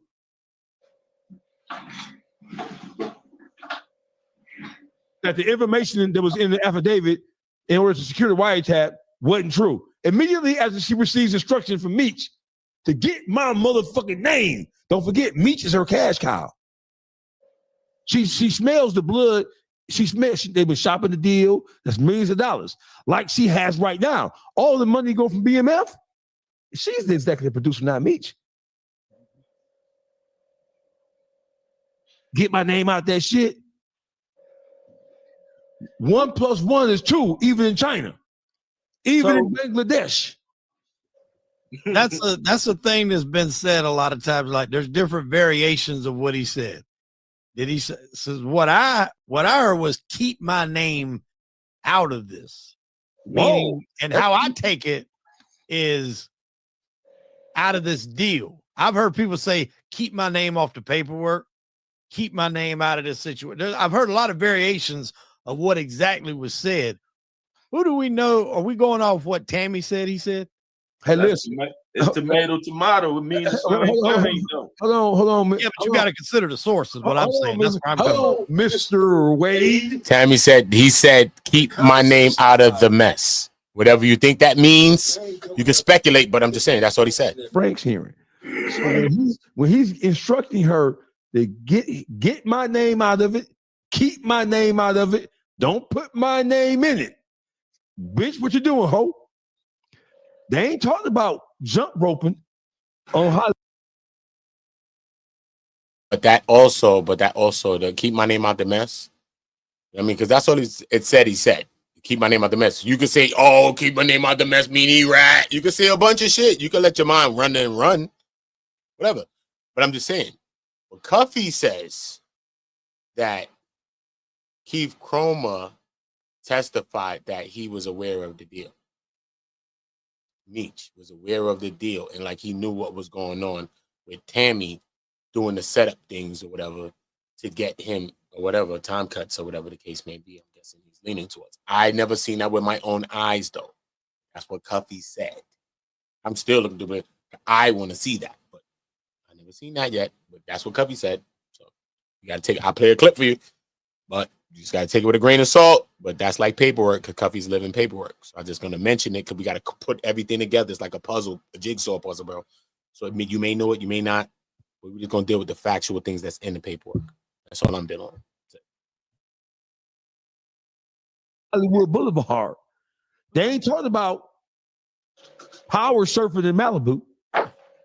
And that's why I'm saying that. That's why he's going to say that, is because that could get him jammed up in another case while he's in prison. And then you add no more time. That too. But that's how I looked at it. Is when she come there and said that, he's looking at it from that perspective. That's how I looked at it. I get you. So listen, so I don't disagree with you, because there are multiple angles, right? Yes. It could be what you just said it was, and there's some credibility and credence to that, right? But when you look at how manipulative this fucking Tammy is, this bitch is the fucking snake in the garden of fucking Eden. Yeah. When you look at how she's moving, and when you look at his response to her, and you listen, I would agree with you, except for the fact that he did not respond in any way to his brother's correspondence from his lawyer about what the fuck was going on. He didn't even put his lawyer on the case and say, hey, give me more information about this. What's going on here? Nothing. He didn't even inquire. Now, is it possible he did ask his lawyer and his lawyer gave him the advice not to respond? Anything is possible. Anything. Again, when you're talking about this situation right here, I think DC knows where I'm coming from. I don't want to speak for him, but you got to consider the source, and the source is a lying fucking bitch that's manipulated and corrupted everything she's got her hands on, from Terry White to Cromer to Meech to everything. She somehow managed to turn Terry White in, get paid, start a new relationship with an agent, screw him literally, and get Meech's life rights, and get Cuffy's ass locked up. And all the time, maybe possibly even trying to play Suarez. I mean, yeah. She is people. They need to do a story on her. A gold piece of work, ain't she? She a gold piece of work.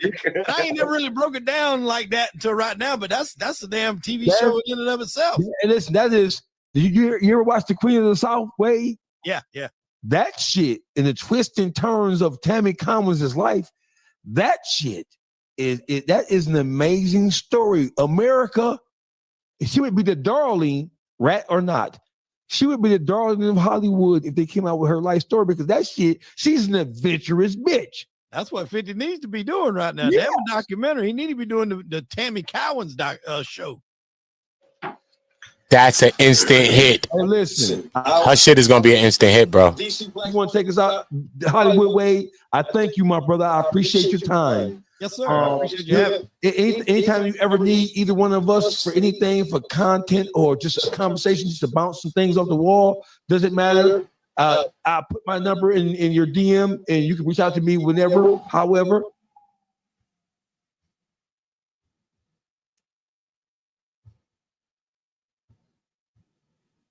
What have we gained?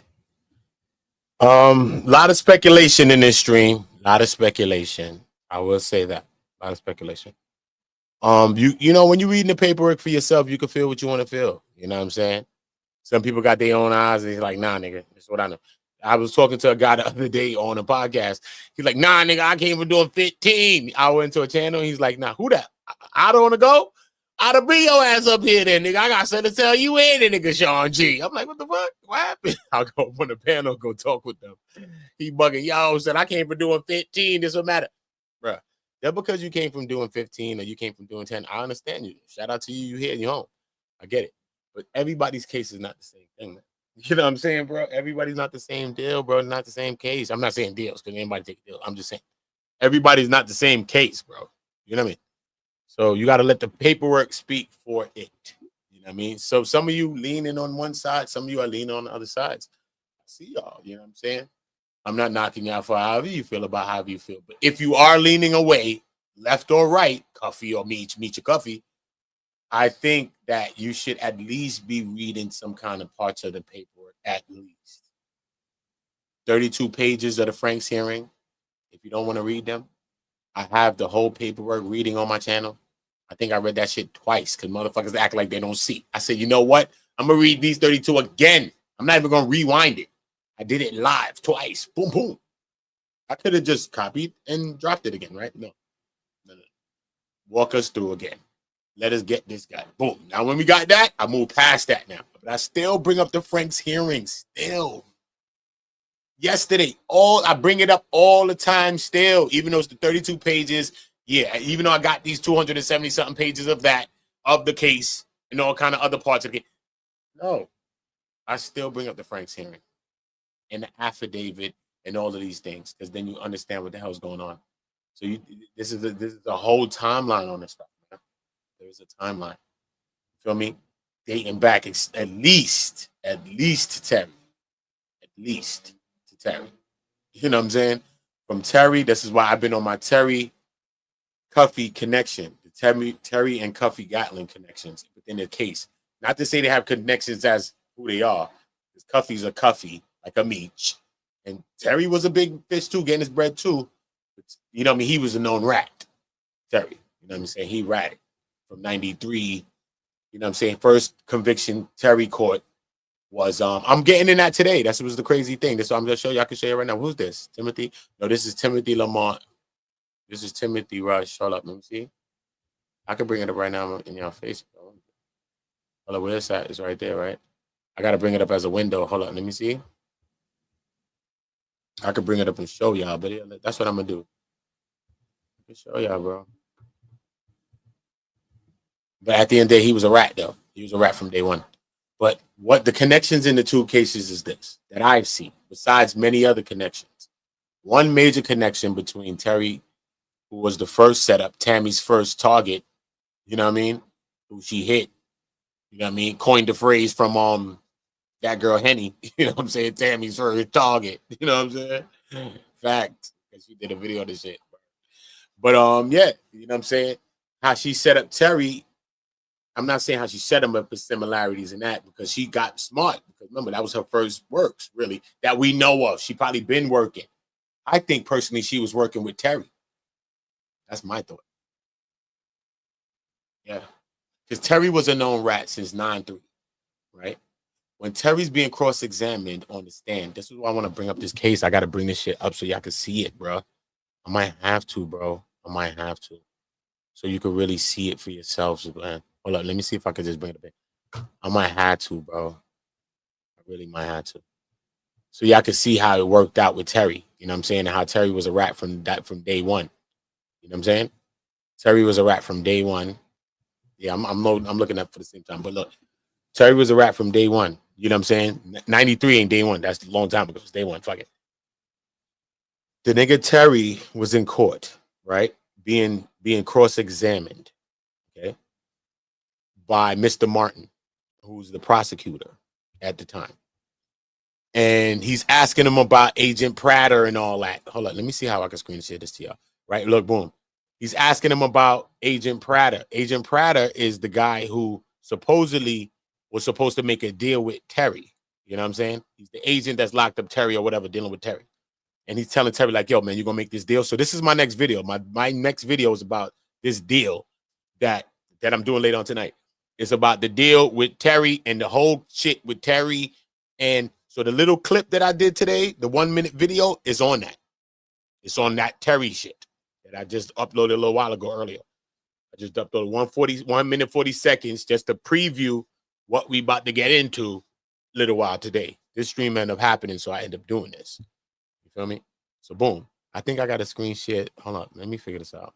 A window. Okay. Boom. Let me go back to my shit. Hold up. Boom. Let me see. See, yeah, boom. Look. Let me go. I'm gonna show y'all something real quick though. Boom. So let me maximize this. Right? So this is Terry, right? Hold up. How do I okay, this is what I'm gonna do. Hold up. Boom. See, I see it scrolling, right? Hold up. Let me back it up and so I can see what the hell's going on. Boom. So we're gonna talk it from right here. Peep it, right? Boom. Right? So this is I was telling you about Prosecutor Martin, and I'm gonna tell you about the story because the nigga damn near snitched on Prosecutor Martin in the damn court. Shit crazy. But look, this is talking about the audio of some of the conversation that was happening because Mr. Martin, the prosecutor, was asking him about Officer Agent Prater and like because he said that he was gonna let him out if he snitched, but Terry ended up snitching to him, calling the plug, the Sinaloa plug, all of that, wrote a statement and all that, but the agent reneged on the deal. You know what I'm saying? So when Terry's in court, he like, yo, the agent said he spoke to the prosecutor, so I figured it was all good. So, you know what I mean? Because I know when I spoke to you, the guy is in court talking to him. He's the prosecutor that's about to prosecute him for this case. He said, when I spoke to you, you cooperated with me when I cooperated with you, and you sent me home. It's crazy. Anyway, but agent, the Martin was talking to him about this. So he says, look, so it says, oh yeah, cool. That shit goes there too. That's cool. Agent Prater says, well, worst case scenario, absolute worst case scenario, you're going to be charged with trafficking cocaine or trafficking drugs. Mr. White, Terry, for what? I ain't did nothing. But what I'm saying, Agent Prater, listen, that's the worst case. The best case scenario is, Mr. White says, Agent Prater, this is what I can do. I can hand you Wilbur and the guy that hired Wilbur, and I can tell you where the stash house is right now, and we can drive right there or right here. We could drive from right here to right there, right to the stash house right now. You know what I mean? Terry gonna be like, okay, then what's that gonna do? Right? Hold up, let me scroll it back. Right? So Terry gonna be like, what's that gonna do or some shit? Right? Boom. You see? Right from there to right there. Right? Look at Terry. Boom. Let me put it right here. Boom. So look. So Terry like, and then what's gonna happen? So he like, yo, and then I'm going to hit the stash house. Crazy, bro. Nasty work. And if what you tell me is true, you will walk away. Terry, Mr. White says, you guarantee that? Agent, remember, he reneged on this nigga. He told this nigga, yeah, and flipped on the nigga and didn't even let the nigga out of jail. So boom. So Agent Prater says, son, you got to be willing to help me all the way through to the end. This is what Mr. Martin was talking to him about. What's this end business, right? He said, what's the end? Agent Prater said, the end is you've got to make a statement because when we go to court, let me scroll down. Look, when we go to court, look, boom, look, when we go to court, look. When we go to court and say, Agent Prater, how did you know how to go to that house? And I say, because Mr. White, Terry, cooperated and helped me to get that house. Mr. White says, get the handcuffs off me. This is all he's thinking about is getting the goddamn handcuffs off him. So then fast forward to Mr. Martin. You know what I'm saying? Fast forward to Mr. Martin questioning him about the same instance, because it's a whole thing about how he ratted and all that. So that's what I'm getting into today. How he ratted and the whole thing, how they found the worker supposedly in the air compressor. You know what I'm saying? He was traveling with the work in the air compressor, so they was charging him for the trafficking and all of that. They had the dog sniffing and all that. Shit's crazy. It was a wild story, man. Trust me, it's a wild story. But yeah, you know what I mean? I previewed parts of it already. So just to know, that's what I'm on right now. Because, you know, as soon as you start jumping on a little wave, niggas start jumping on a wave. If you just chill, let me wave off, homie. Let me wave. You know what I'm saying? But yeah, that's what we're dealing with. You know what I'm saying? When we go into this case right here, though, it's crazy, bro. Let me see. I can scroll a couple parts of this shit, man. It's just real, bro. It's crazy, bro. This whole shit. Look, trafficking cocaine. Look, now you tell me the worst case that he's going to get charged with trafficking cocaine. I corrected myself. Then you say trafficking drug. Yes, sir. Okay. And then you tell him that's the worst case. Right.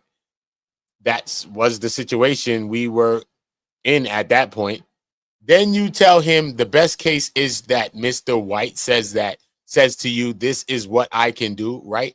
And then you gave a hypothetical. Yes, sir. Okay. And then he says to you, and then what is going to happen? And you go on with your hypothetical.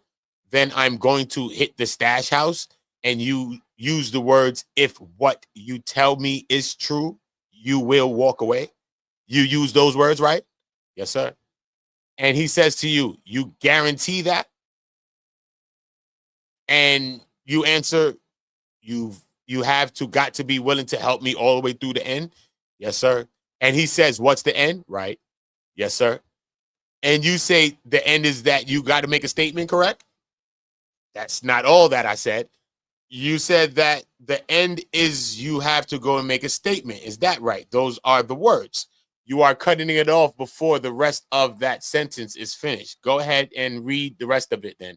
Okay, because I explained it to him that he's got to make a statement, and when we go to court, the end is that the end of all litigation, all proceedings, that he's done everything he's supposed to do. All right, if he's done all that he's supposed to do, you are guaranteeing that he will walk away, right? Correct?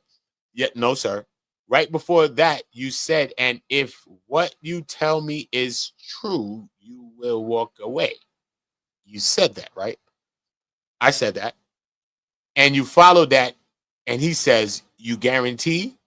And you say in response to his statements, you guarantee, you have got to be willing to help me all the way through to the end. He says, what's the end? And you say, the end is you got to make a statement, correct? He said, the part of it, yes, sir. So you told him that if he went to the end, that is, he made a statement that was the truth, he would go free, right? Yana, that's mischaracterizing shit. Mischaracterized the statement and the context of the statement made by the witness. The court said, yo, man, it's so noted. The court will make its own assessments as to the statement and its contents. Yes, Your Honor. Yes, Your Honor. Cool. And he responded when you said, the end is you have got to make a statement. By after that, telling you the statements for the first time in which he admits having knowledge of the supplier of the cocaine, right? I mean, the marijuana. You can look at the balance of the transcript, but following that is when he mentioned for the first time Mexico, that he can call the people. And he took, like, what he said, how much keys he said? 250 keys? Some crazy shit, some wild number. 500 keys, some crazy shit. I believe that's the first time that would be after that. Yes, sir. All right. For the first time he makes the statements after that, when he said, you know, he could talk about the people who sent it from Mexico. And excuse me, he said, you asked, where are they at? He says Mexico. That's the first time he mentioned Mexico or people involved that were in Mexico, correct? I believe that's correct. And you say, so you know that the people that sent it from Mexico. And he says, I'm going to call them. That's correct, right? If you say so. Now, right before he mentions Mexico, you say to him, well, we have got to do something. Excuse me. Starting again. Hold up. You say at the tape 10:32. Well, it's got to be something that we can do today, right? You tell him we've got to do this today. Yes, sir. I've got to have a reason to call the DA and tell him that we are not going to charge you right now, that we are going to let you go today. You tell him that, don't you? If that's the wording, yeah. Yeah, that is. Yes, that is. But let's go back over and make sure that you agree. I agree. That part of the conversation occurs. Okay. And of course, you tell him he's got to do that today. That is make the statement today, right? Mr. Martin, objection, Your Honor. Mischaracterization of the transcripts. I withdraw the question. All right, cool. Hold up, y'all. Chill. I'm going to withdraw it, homie. Chill, homie. Mr. Martin is a firer. He busting straight shots. Boom. You tell him you have got to have questions. You got no, he said. You tell him you got to have a reason to call the DA and tell him we are not going to charge him, that we are going to let him go today. And you make the statements very shortly after you have said the end is you have to go make a statement right afterwards, right? No, sir. You turned the words around, actually. You took today and put it at the end as if it was all having to occur today. And the only part I said in the aspect of it was that I wouldn't charge him today. Oh, okay. I don't have to charge him right at that moment. Okay. But you had already told him that if he told the truth and did it all the way to the end, that he would go free, though, right? Right before he starts talking about Mexico, you told him this, huh? The way you are putting pieces of the conversation in different places together, I think you put them in different places. But it is true that you have told him, and I think you explained him what going to the end is. So the end you meant was testifying all the way through. As a cooperating defendant, that's what he says. Question, as a cooperating witness, he says, defendant, that he would go free if he did that, right? I told him that he had to cooperate to where it would be as a cooperating defendant.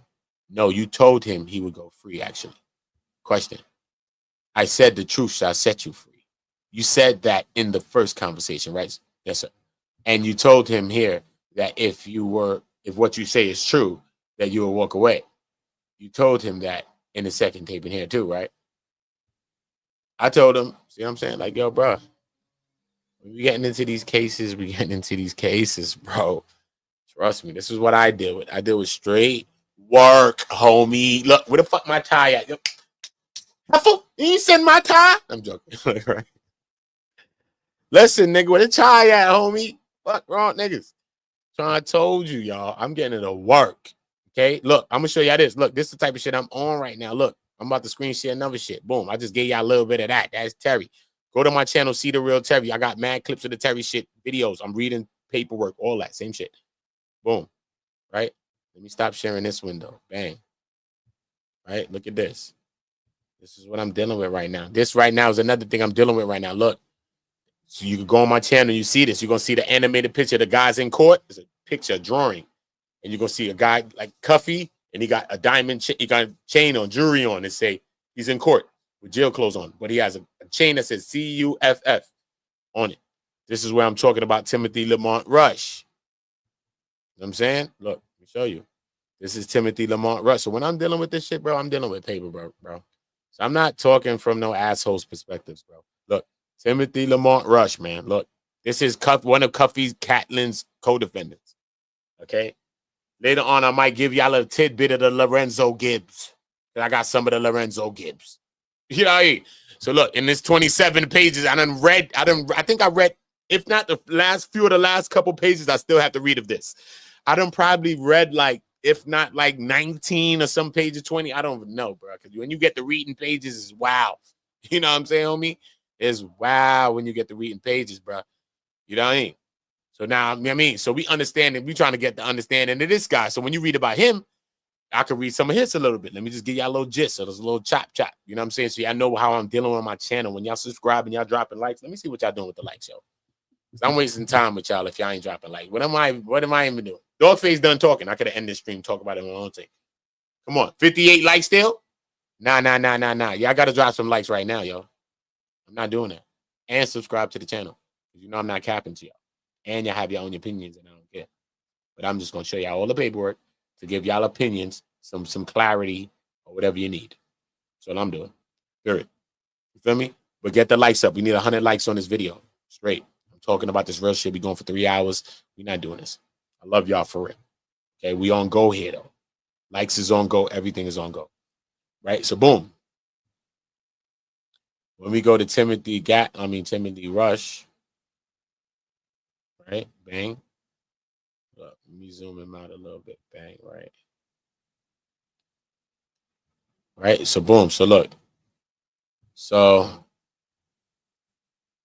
we understand him, though. So, look, I'm going to go to a part where we can start reading about him.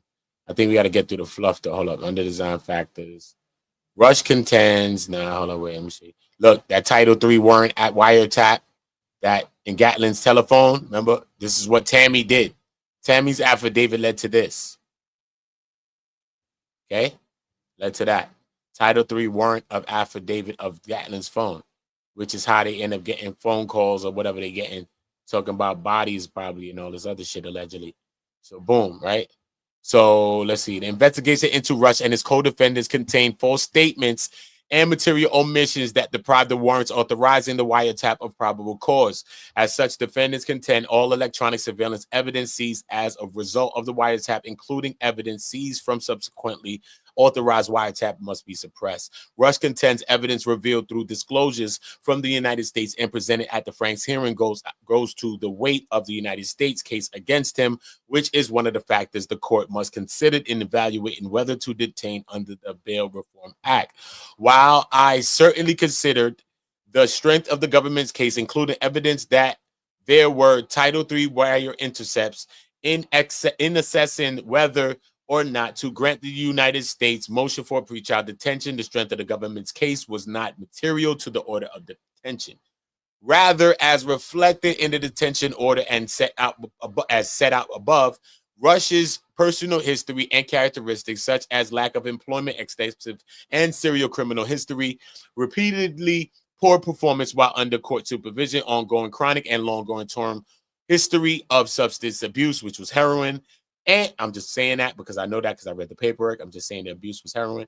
And evidence that he was under supervision at the time of the instant arrest, together with the rebuttal presumption for detention, drove the decision to detain him pending trial. I also considered Rush's criminal history, which reflected that he was on parole at the time of the instant charges and had poor history of compliance while on supervision, including a history of absconding from supervision. In addition, as the United States pointed out in its response, it appears that even if Rush were to prevail on the Franks motion, it is not at all clear that the strength of the United States case against Rush would be greatly diminished. Rush is implicated primarily as the driver in connection, listen y'all, as the driver in connection with the purchase of sham narcotics in a DEA reverse sting operations that took place in February 2013. Okay? So he was the driver in a connection of a purchase of reverse sting.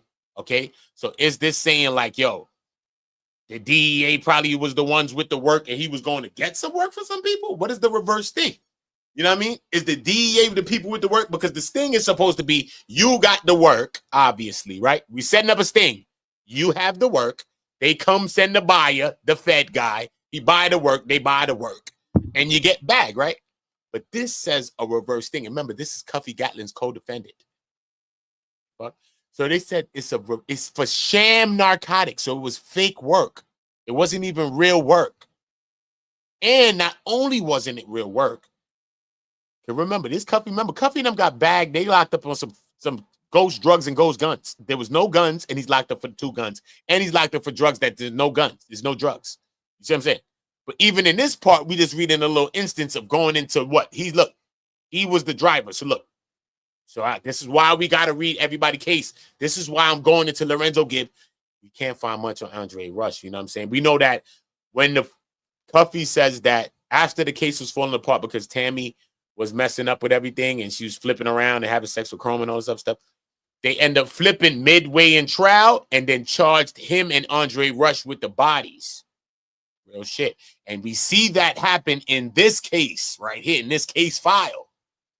Because every defendant got their own case. Feel me? So how it's written up in his case file is different than how shit may be written up in Cuffy's case file. It's crazy.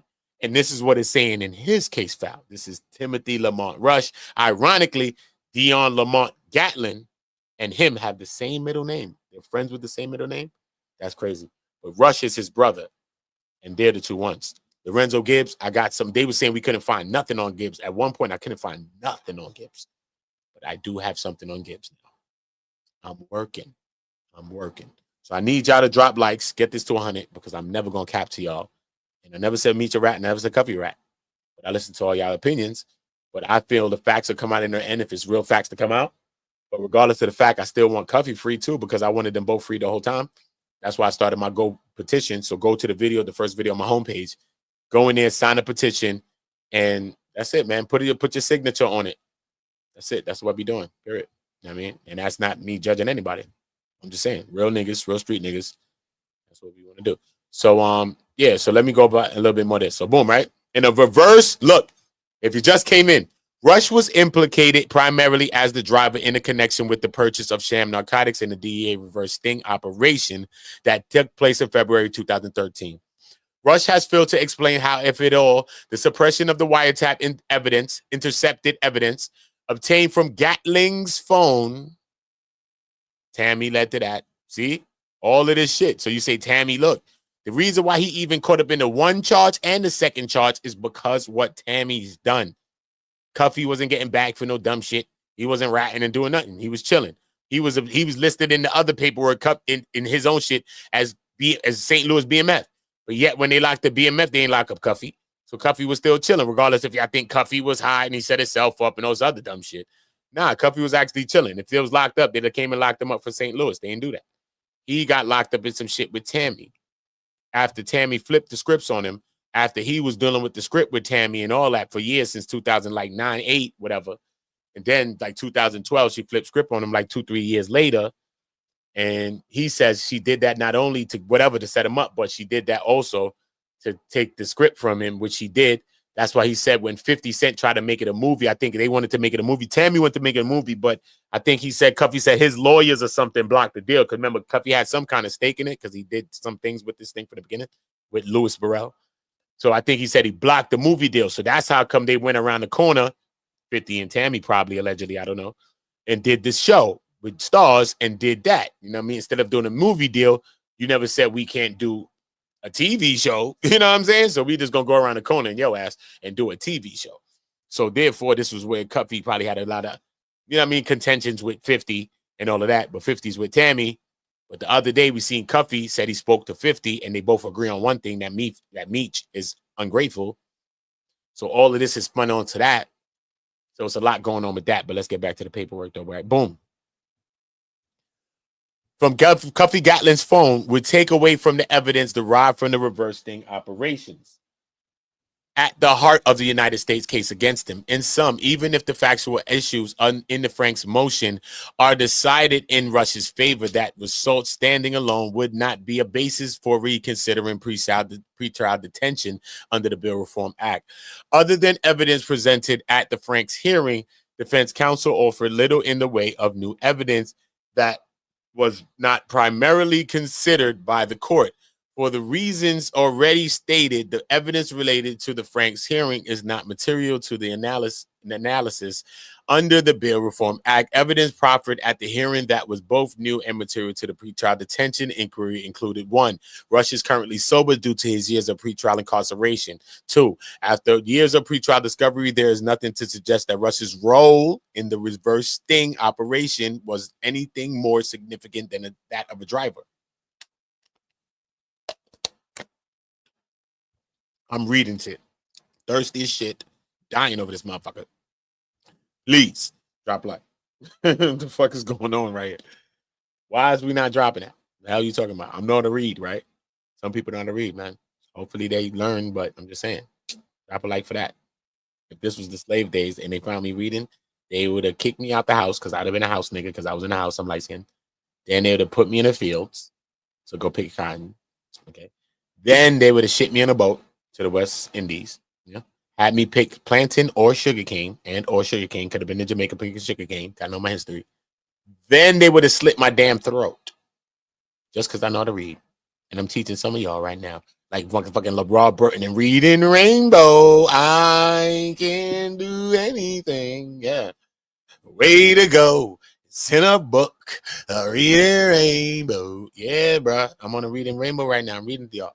So drop likes when anytime you see me reading, I want to see y'all dropping likes, nigga. Because mad of your people that you watching can't do this.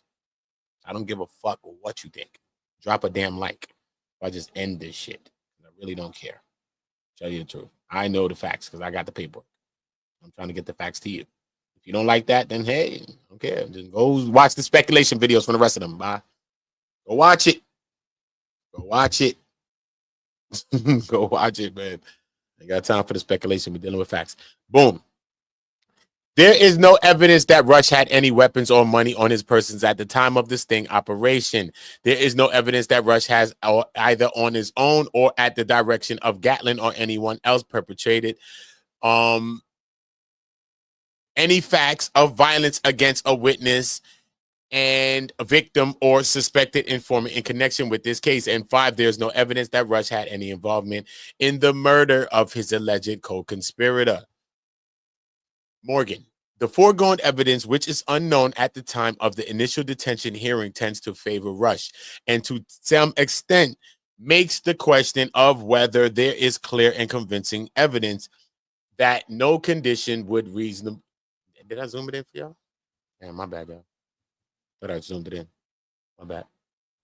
My bad, y'all. Right? Where I'm at. Whether clear, right? There is clear and convincing evidence that no conditions would reasonably assure the safety of the community, a closer one. However, other than the evidence of Rush's current state of sobriety, none of this new evidence addresses the primary concerns reflected in the initial detention order. As such, the new evidence presented by Rush is not sufficient to overcome the key factors on which the initial order of detention were predicated. Now, listen, y'all, I dropped out of school when I was young, damn near junior high school. And I told you I was selling drugs since like 13. So I taught myself how to read like this. I taught myself everything I know. You need to drop a like for that. I'm a black man that learned everything that I learned for myself. I taught myself. I read thousands of books. Even though I was on the street still selling drugs the whole damn time. Some of that shit helped me to sell the drugs, and some of that shit helped me to get away. Real shit. Gotta read. So salute to that. And make sure you're dropping likes. Period. Look.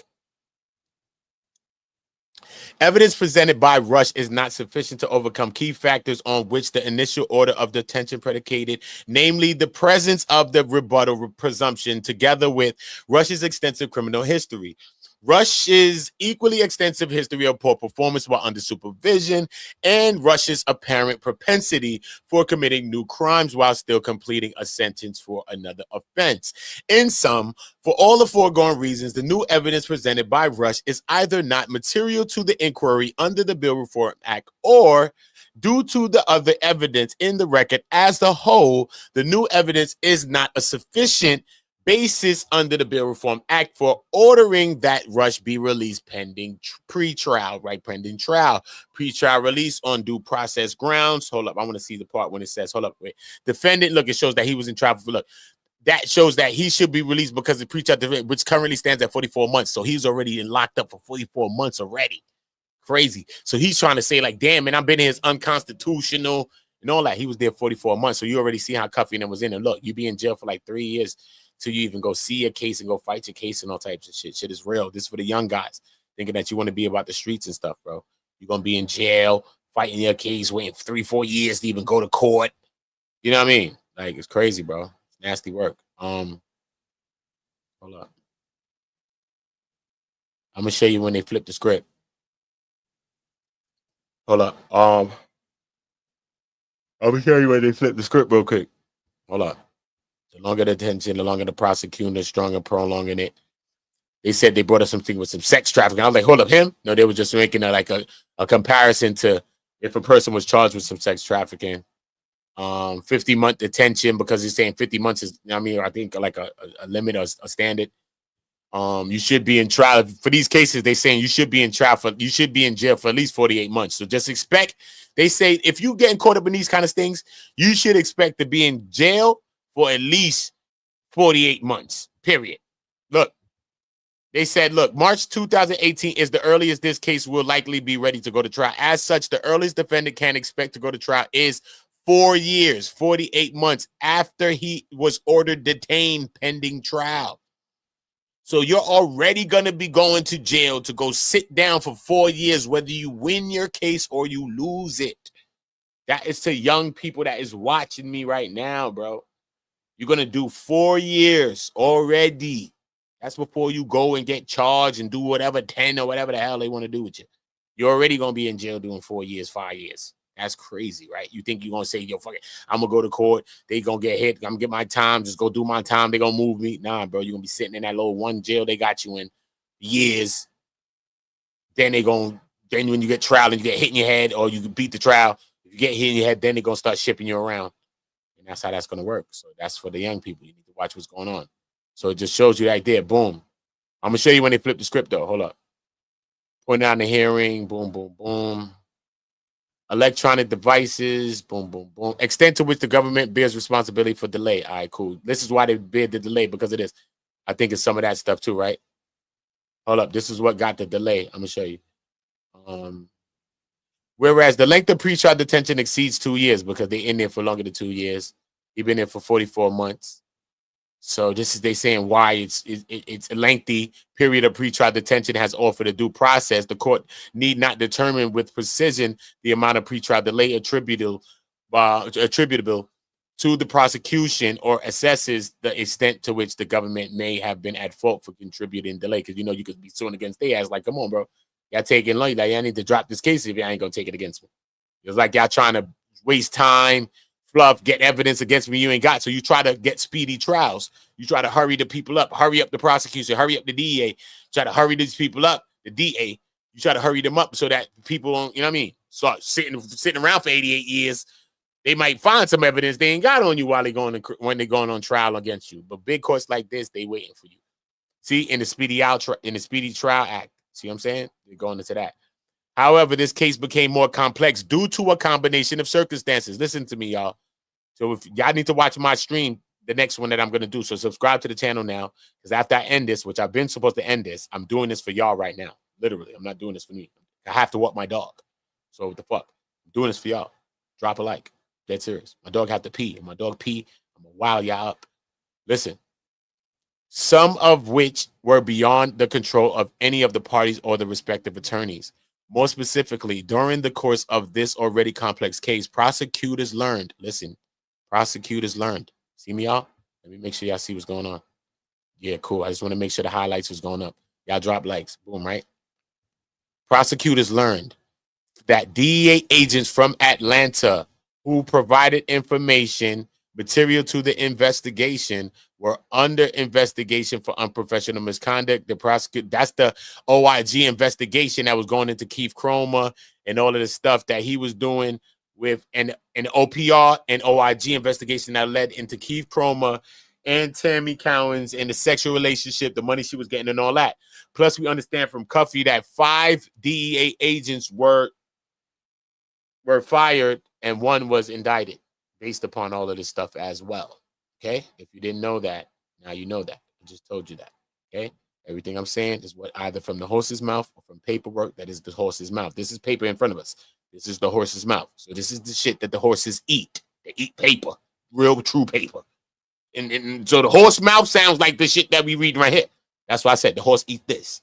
So we reading paperwork or we listening to the horse's mouth. Meech, Cuffy, Jack Harvey, Keith Chroma, TFO Lang, Buds, few of the task force officers, anybody closely related like that, Tammy Cowins, people like that. If she speaks, I'll listen. No matter what we say about her, I'm going to listen to her because she's a person that's involved. So we got to listen to the people involved. If we're going to be sitting around listening to podcasters, like we supposed to know the truth. But anyway, boom. So unprofessional misconduct. The prosecutors promptly notified the court and defense counsel about the investigation because this investigation happened during Cuffy's case. Because that investigation was predicated on an investigation that happened from Cuffy's case with Tammy and all of them getting blown up for the sex and all the money. Boom. The internal DEA investigation eventually evolved into a criminal investigation that became the centerpiece of a challenge by all defendants in this case of the constitutionality of the judicially authorized wiretap evidence the prosecution intends to use at the trial. In addition to this unanticipated development, this case evolved from a long-term drug trafficking conspiracy. So when Cuffy say they flipped the script, they literally flipped the script. Because he says basically the case was faltering because Tammy was flipping all around. This is why niggas need to read all paperwork and stop reading some. Everybody that's reading, even Dogface, all these niggas too. Read all the paperwork. You know what I'm saying? Don't shout at nobody, but I'm just saying, let's be real, right? Because when we read other paperwork, we get other sides of it. And this ain't my mouth saying it. This ain't me guessing. This is what the federal people, this is what they wrote in the paperwork, bro. You know what I mean? So when I hear a lot of people talking, a lot of times it be false shit, but I'm not here to be making videos. Yo, you wrong. Yo, you wrong. You see me making videos like that about people? Nah, but mad time people be wrong. I'm not saying Dogface in particular. I'm just saying people, period. But I don't be on that. Like, man, I'll just make my own videos and hopefully I get some truth or some clarity because I'm just going through the paperwork. So you know when you come to On Go is dealing with what the truth is from the paperwork. On Go is not saying, yo, this nigga's that because of this and this and that. I'm not saying that. Never gonna say that. When paperwork provide that or Tammy leak some audio, yo, man, this Meech. Yo, you need to go see Jack Harvey. Oh, yo, you gonna spring me out the kennel? Then go ahead, go on to do it. What up, though? What up, though? If you saying some shit like that, then hey, we take a listen. But besides that, I don't think anybody should be jumping out the window calling Meech a rat or Cuffy a rat. I don't think you should. I think you should all wait. Hold your opinion on that. Let's gather more information. Look how I'm giving y'all more information on this. The shit I'm reading, y'all, nobody's talking about, bro. You see somebody talking about Timothy Rush? Nope. You see somebody talking about the OIG investigation, OPR investigation? I did them both? Nope. You see, no, nobody cares. They just care about the Tammy Cowins and the clickbait shit. I could do a million videos. Look, imagine I do this to y'all. Imagine I was a fuck nigga. Because if I was a fuck nigga, imagine I was a fuck nigga. I could grab 5 of the 10 of these pages. Look at this shit. This ain't even on the pages. Look, you see that shit? I could grab 5 of these pages, 10 of these pages, and be like, yo, today's episode. Yo, what happened? Grab another 5. What happened? That's a whole fucking damn near half an hour video if I grab 6 pages, 10 pages, bro. You know that, right? But I'll never do that because that's corny and cloud chasing. What the fuck would I be cloud chasing this paperwork, bro? This shit is real life, bro. Niggas' lives is ruined. Beach niggas like his life about to be ruined. Like, what the fuck, nigga? This shit is real shit happening right here, bro. This shit ain't a joke. I might joke on Tammy a little bit because she snitched. Whatever, but I don't think she's a joke. And I might joke on Keith Chroma because he said he didn't get the goat throat from Tammy, which I feel he lying, allegedly. But Keith got to sit his ass down too because I feel he lying. That's my own opinion. That's what I'm saying. You feel me? That's what I'm saying. But look, right, boom. Peep how they flipped it. So when Cuffy say they flipped it on him because the case was falling apart, because Tammy was falling apart, she's the main source of evidence in this case, and she was flipping around, and she was having sex with the leading investigator in the case, and she was getting upwards of 211,000, something like that. All that, which was an investigation. From a long-term drug conspiracy involving into charges from continuing criminal enterprise for alleged conduct dating back to the 1980s. Look, so when some people also say, Cuffy, you know what I mean, getting himself into some shit, or he had some shit he had going on, he also did have some shit that he had going on. So some people ain't capping probably if they said Cuffy had some shit going on. We can see from the paperwork he had some shit going on. You know what I'm saying? But they probably would have never been on to the shit he had going on if it wasn't for Tammy over here, is all I'm saying. You feel me? But that's with a grain of salt from me, because, you know, who knows?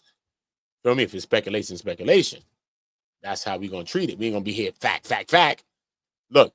So look what they say now. Look how they say Cuffy said it was flipped on them, though. But look, he said the conduct dating back to the 1980s. And the death penalty eligible charges for two of Rush's co-defendant, right? So now they're like, yo, two of Rush's co-defendant. Who was the co-defendants? Rush's brother, Andre Rush, and Gatling are the two defendants that they're about to upgrade charges on them to. So now they looking like they trying to, Cuffy said they really was trying to get me so bad that they flipped it to a death penalty thing. And then they used a statement from one of my co-defendants, which hence sent me down the path of his co-defendants, because Cuffy said one of my co-defendants' statement is the reason of why I had to plead guilty to the two weapons charges. This is why I had to. I would have never pled guilty to the weapon charges, bro. Feel me? This is why I pled guilty to the weapons charges. You know what I'm saying? So listen, bro, I'm going to stop it right there. I'm going to end this video. I'm going to title another one. So subscribe to the channel right now if you want to be in this. Subscribe right now. I'm going to title another video because this is already going for 3 hours. I'm not doing no 80-hour videos. The hell I look like? I'm not doing that. Fuck, nobody's watching that. Straight. I'm not doing that. So look, let me go to the chat. Salute to all y'all in the chat. I love y'all, man. For real. Listen, I'm going to clock it and time another one. So hit notified right now. So as soon as I get back, we're going to get right back to the content and we're going to start right here on his Kufi. And I'm going to title this shit up back right with this guy. So whoever come to view it, going to come to view it. I'm not even clout chasing it. I'm titling this Timothy Lamont Rush. So who sees it, sees it. I ain't going to say, yo, dog face and army in connection with 88 people in the title. Nah, dog. I'm going to put Big Meech, Tammy Cowins, or Terry, or whoever else need to be in this shit because they all involved or probably, or we all connected in this shit. And that's what I'm going to do. So salute to everybody that's rocking with us right now. Remember what y'all need to do. All my niggas from the hooters. All my niggas turn shooters. All my ops turn racks. All my niggas turn shooters. On the internet, you ain't been stuck in a computer. So salute to all of y'all. Remember, drop a like right now. Subscribe to the channel. Make sure you're notified when we drop a new content, right? And we about to be dropping another one right now. So I'm going to clip this video in a second right now. And then I'm going to title the new one. I want everybody, if you're interested in this work, this is what I'm here for, bro. So if this is what you into and this is what we about, then this is why you need to be on go. This is why you need to be here. I mean, it's not about my own opinion. It's about the paperwork. I'm letting it speak for itself. So salute to all of y'all. I love y'all. Big yourselves up. I'm going to clip this and come back with another one. And we're going to continue this full read. I'm going to finish this whole paperwork today. It's about 27 pages. So let me see what page we at so I can mark it on this time so we know. We're only at page 10, so we have 17 to go. Okay? We have 17 pages to go in this case right here. Okay? So we're going to get through all 17 pages right now. I'm going to knock them out for y'all, get it out the way. I'm going to see if I can upload at least the Lamar. I might get into the Lorenzo Gibb one time. So I'm going to run through these 17 pages, and then we're going to run through the Lorenzo Gibb, and we're just going to clock that and get it out the way. So when we getting into the Terry and the Cuffy and all this other shit, we ain't gotta keep getting into that. We got this. We got this clocked already in our minds. So I'm gonna get this out of our minds today. This Timothy Rush gonna be out the way today, and Lorenzo Gibb gonna be out the way today. That's Cuffy's other co-defendant, which nobody speaks about, nobody knows nothing of. But I got some paperwork on him too. Alhamdulillah, alhamdulillah, alhamdulillah. Facts, okay? Because we ain't joking right here. It's about law, y'all. It's about God. Facts. So, yeah, if y'all want to eat for that. All my niggas turn shooters. All my ops turn racks. All my niggas from the hooters. All my niggas turn shooters. All my ops turn racks.